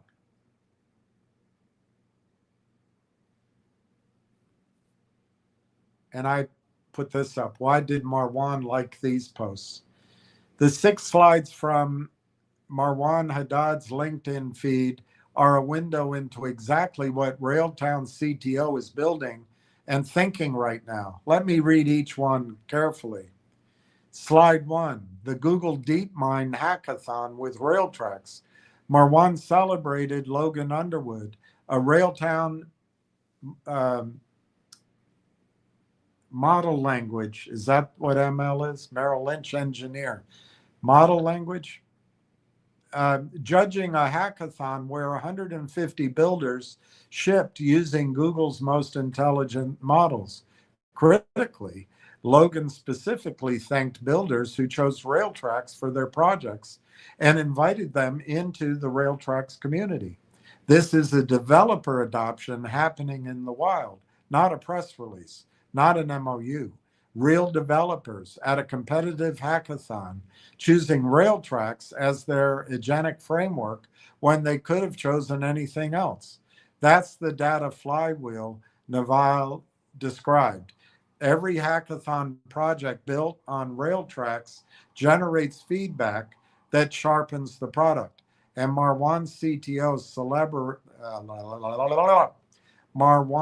CTO, he probably should be Railtown CTO Marwan, celebrated it publicly. The Google DeepMind connection is also notable. This isn't a Railtown sponsored event.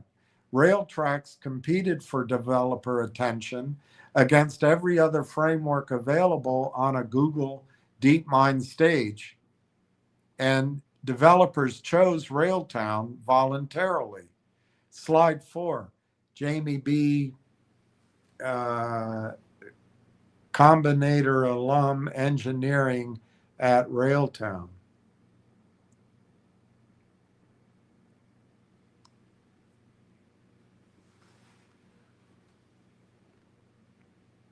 This is the most quietly significant slide of the 6. AY Combinator W16 alum is building Rail Engine at Railtown. YC alum don't join companies casually.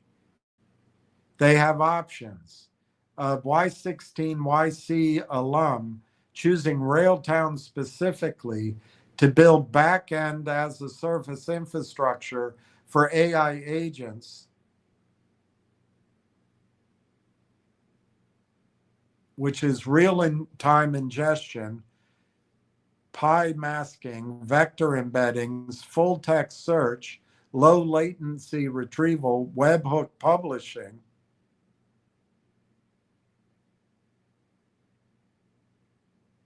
signals that the engineering talent caliber inside Railtown is much higher than the market cap suggests. I added much. YCW16 means this person was at YC during the same cohort as companies like Dropbox era growth, Stripe's expansion phase. They know what real product market fit looks like. They chose Railtown. Slide 4, Sarah Haddad. Marwan celebrated his daughter's academic achievement. This one tells you something human and important about Marwan. He's a family man, publicly proud of his daughter's hard work. That's a character signal, not an investment signal. But character matters when you're betting on a management team.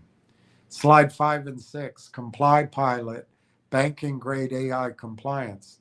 This is the most strategically interesting of the set. Comply Pilot is an AI compliance execution platform for financial institutions. Regulatory change management, agentic compliance workflows, audit preparation, banking grade controls. Marwan found this insightful.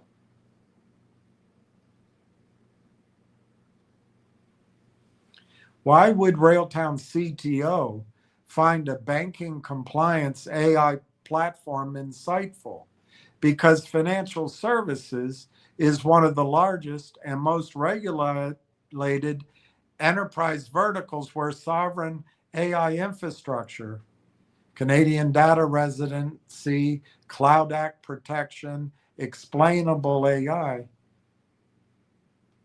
It's one of the enterprise verticals where sovereign AI infrastructure is not optional, it's mandatory. Canadian banks, insurance companies, and financial institutions cannot put sensitive compliance workflow on AWS U.S. infrastructure under current regulatory expectations. Marwan is looking at Comply Pilot and seeing a potential AIP affiliate, a banking compliance platform built on Railtown's conductor infrastructure, deployed on TELUS sovereign compute with Canadian data residency guarantees. That is a product a Canadian bank compliance department can actually buy without a 6-month legal review about data sovereignty. Why these 6 slides collectively matter to you. Marwan Haddad is not a quiet CTO hiding in a server room. He is actively mapping the ecosystem. Developer communities, hackathon participants, compliance verticals, engineering talent, while he maintains complete public silence on anything commercially material. That's exactly the right behavior for a CTO in a quiet period with a drawer full of contracts, if that exists. The naval article Brandolini liked and Marwan's LinkedIn activity tell the same story from two different angles. Brandolini is thinking about strategic positioning and moats. Marwan is thinking about developer adoption, product quality, and vertical market expansion. Both of them are building.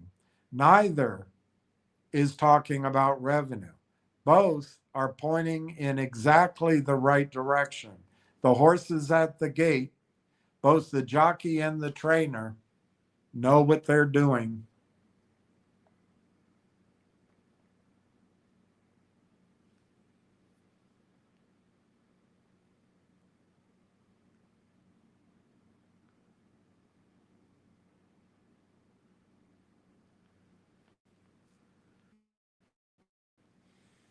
No comments. I hope I didn't knock out the. No, it seems to be live. One time I did a whole live for like 3 hours and it wasn't live. Obama judge orders Trump name to be stripped from Kennedy Center.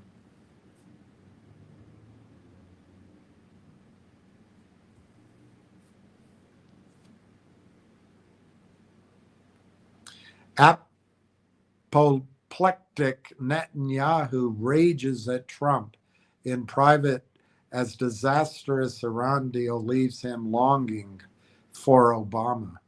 Doesn't matter who you vote for. They're all under the spell, the thrall of Benjamin Netanyahu.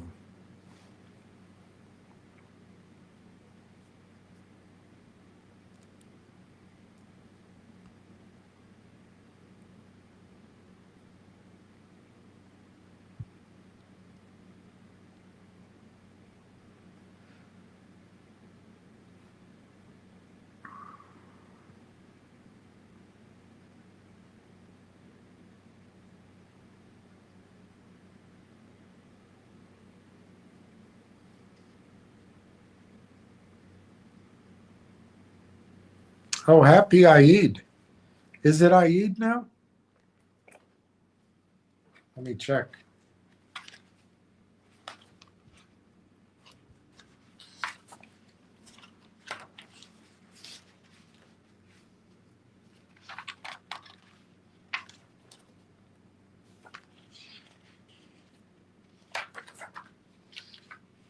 I don't know. It doesn't show it in this. It doesn't show it in this calendar, but I think it is Eid.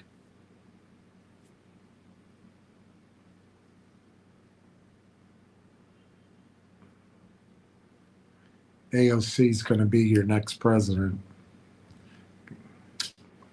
All right. So in the Financial Times, Darren, and I think it's a promotional piece in the Financial Times. Darren Entwistle named as the 2026 inductee into the BC Innovators Hall of Fame. TELUS announces that headline, an honor recognizing visionary leaders whose contributions have helped shape and strengthen British Columbia's innovation and technology ecosystems. Blah, blah, blah. British Columbia has played a pivotal role in TELUS's journey over the last 26 years as we evolved from a regional telecommunications company into a world-leading technology innovator with global reach, said Darren Entwistle.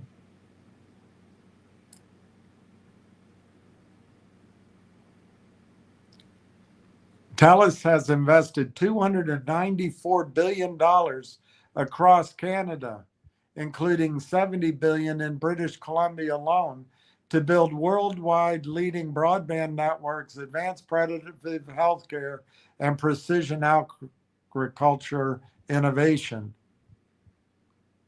and to bolster Canada's digital economy and to care.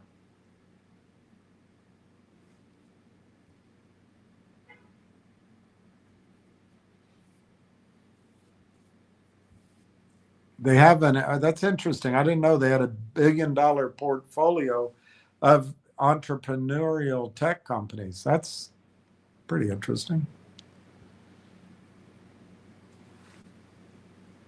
Since 2000, TELUS has invested $70 billion in British Columbia and $294 billion across Canada to enhance and expand TELUS's world-leading broadband networks, driving connectivity, innovation, sustainability, and economic growth.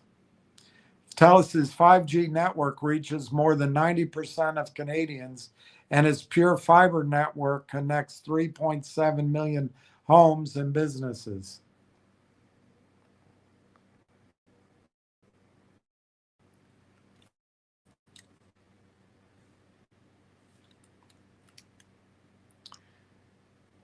Copper retirement. We talked about that.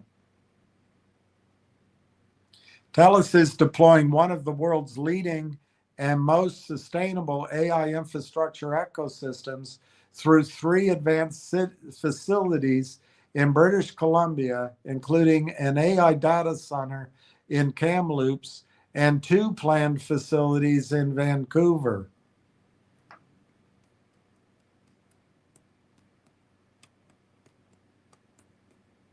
Mention of social programs.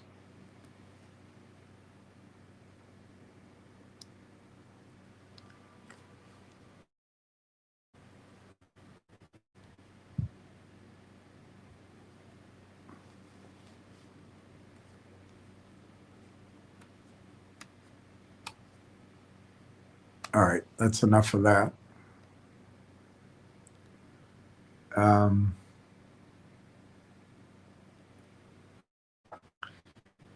So I put that, well, I meant to put it in.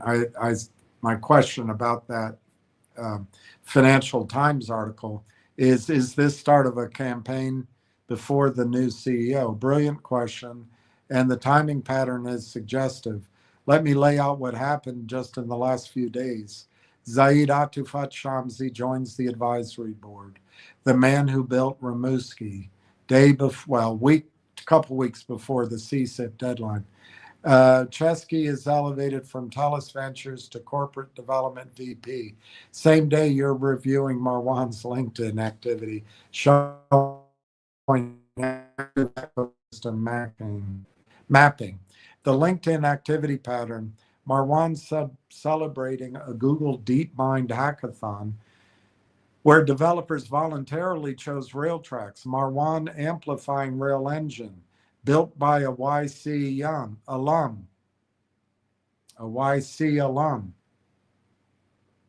Marwan finding banking compliance, AI insightful. All of this is recent, active, public-facing engagement from a CTO who has been largely invisible during the quiet period. I don't know, maybe you think that. Dr. Tom Core's Hive Digital Sovereign AI post, I think it was more of a like, the week before the CSAP deadline. Brandolini's liking Naval's Pure Software is Dead article, essentially a public endorsement of every strategic decision Railtown has made for 18 months. There's a lot of I don't know if it's coordinated. There's a lot of LinkedIn activity from the inner circle of a company that has been essentially silent for months. Okay, that's one interpretation. Is this a pre-campaign behavior before the new CEO announcement? Possibly, but consider an alternative. It could simply be the post-CSIP deadline pressure release, the quiet period discipline relaxing slightly as the submission window closes and the team allows them small public signals of confidence. Could be that.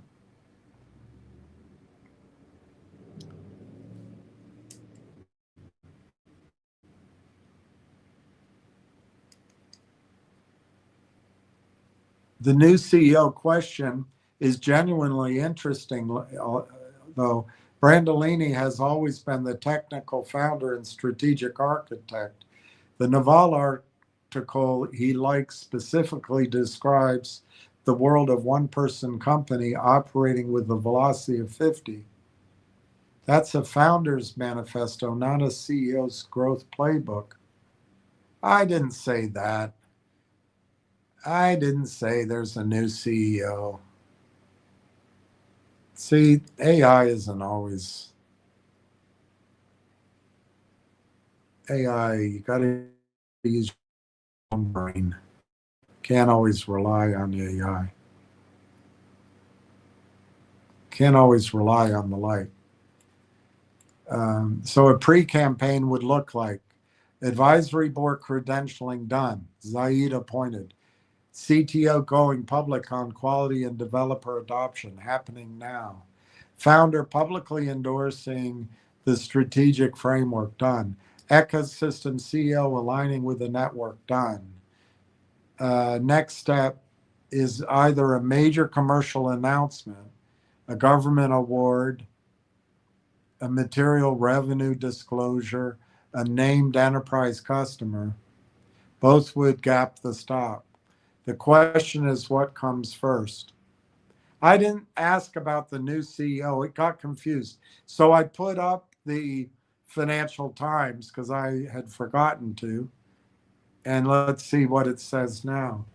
Published yesterday, the day Entwistle inducted.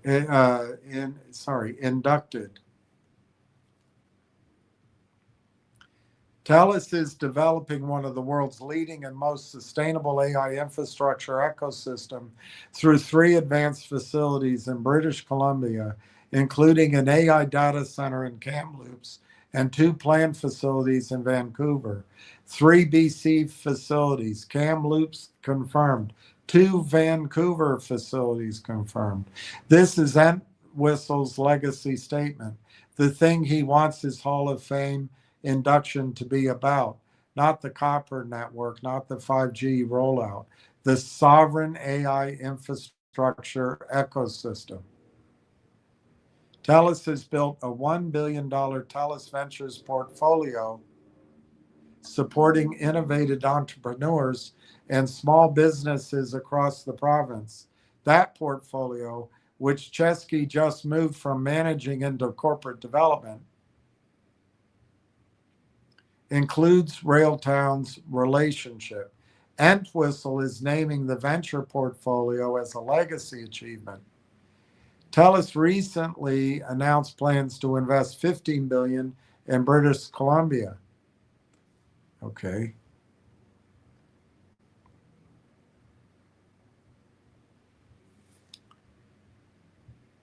The timing is not coincidental. Zaid joins Railtown. Chesky is elevated to corporate development. Entwistle inducted into BC Hall of Fame with AI infrastructure as his stated legacy, published in the Financial Times. Government deadline next week. This is a coordinated narrative week. I'm not sure it's coordinated. Not accidentally coordinated, maybe. Deliberately sequenced, maybe. Entwistle's Hall of Fame announcement drops the day before the largest Canadian sovereign AI government procurement deadline in history, explicitly naming the 3 BC AI facilities as his legacy achievement. That's not PR timing by coincidence. That's a CEO who knows exactly what's being submitted to Ottawa next week, and wants his name attached to the narrative before the award is announced. Maybe. Entwistle just publicly staked his personal legacy on the success of TELUS's sovereign AI infrastructure system. A CEO who has been inducted into a Hall of Fame for building that infrastructure has every personal and institutional motivation to ensure the companies deploying it, including Railtown, succeed visibly and publicly. His legacy is now explicitly tied to whether the BC AI ecosystem produces results. Railtown is the software orchestration layer on that infrastructure. If Railtown succeeds, it validates the infrastructure. If infrastructure succeeds, the infrastructure succeeds, it elevates Railtown. Their legacies are now publicly intertwined in a way they weren't before the announcement.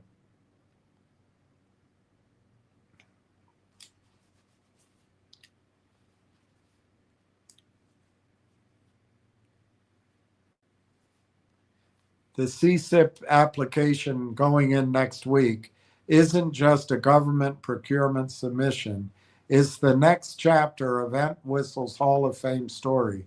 And Brandolini's company is in that chapter, whether the market knows it yet or not. The drawer is very, very full.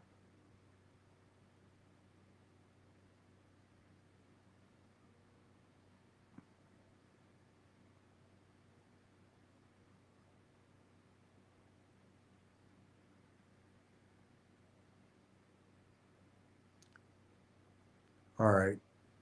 That was everything I had. Unknown stuntman. I hope that judge gets stripped of his duties. It's not going to happen. AOC ain't going to be nothing. Here she is. She has the ability. There she is. She has the ability to get the camera. And all people remember is who gets the camera. They don't remember what they say.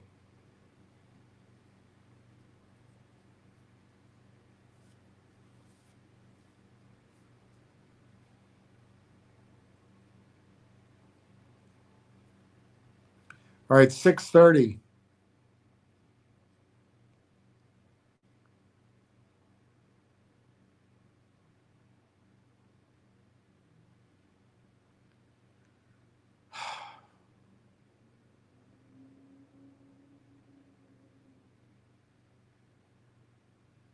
There's no news on the war. So I guess there's still hope. So you're saying we have a chance?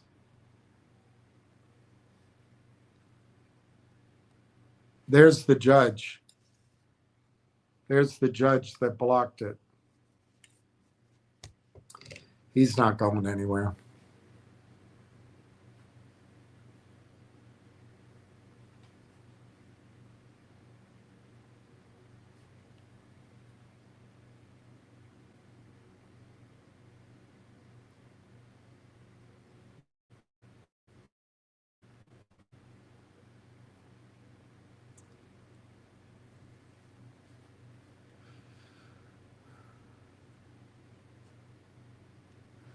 All right.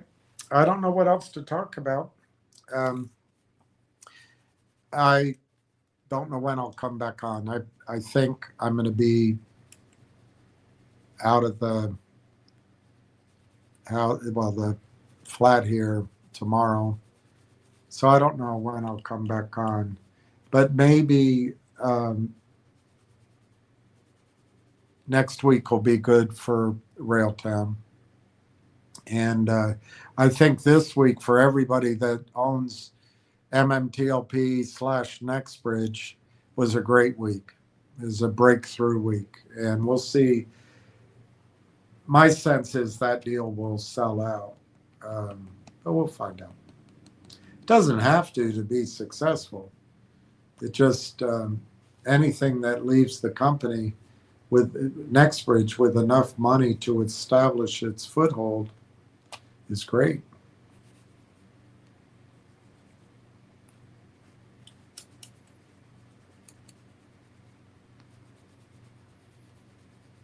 Yeah, I can't think of anything else. So I appreciate everybody tuning in. Let's pray for peace tonight. Let's pray that Trump makes the decision to not escalate. But, it's not in our hands, I guess. Maybe we should just pray for whatever is best. Anyway, I'll catch you later. It might not be tomorrow, but I'm pretty sure I'll talk to you before Monday. Peace.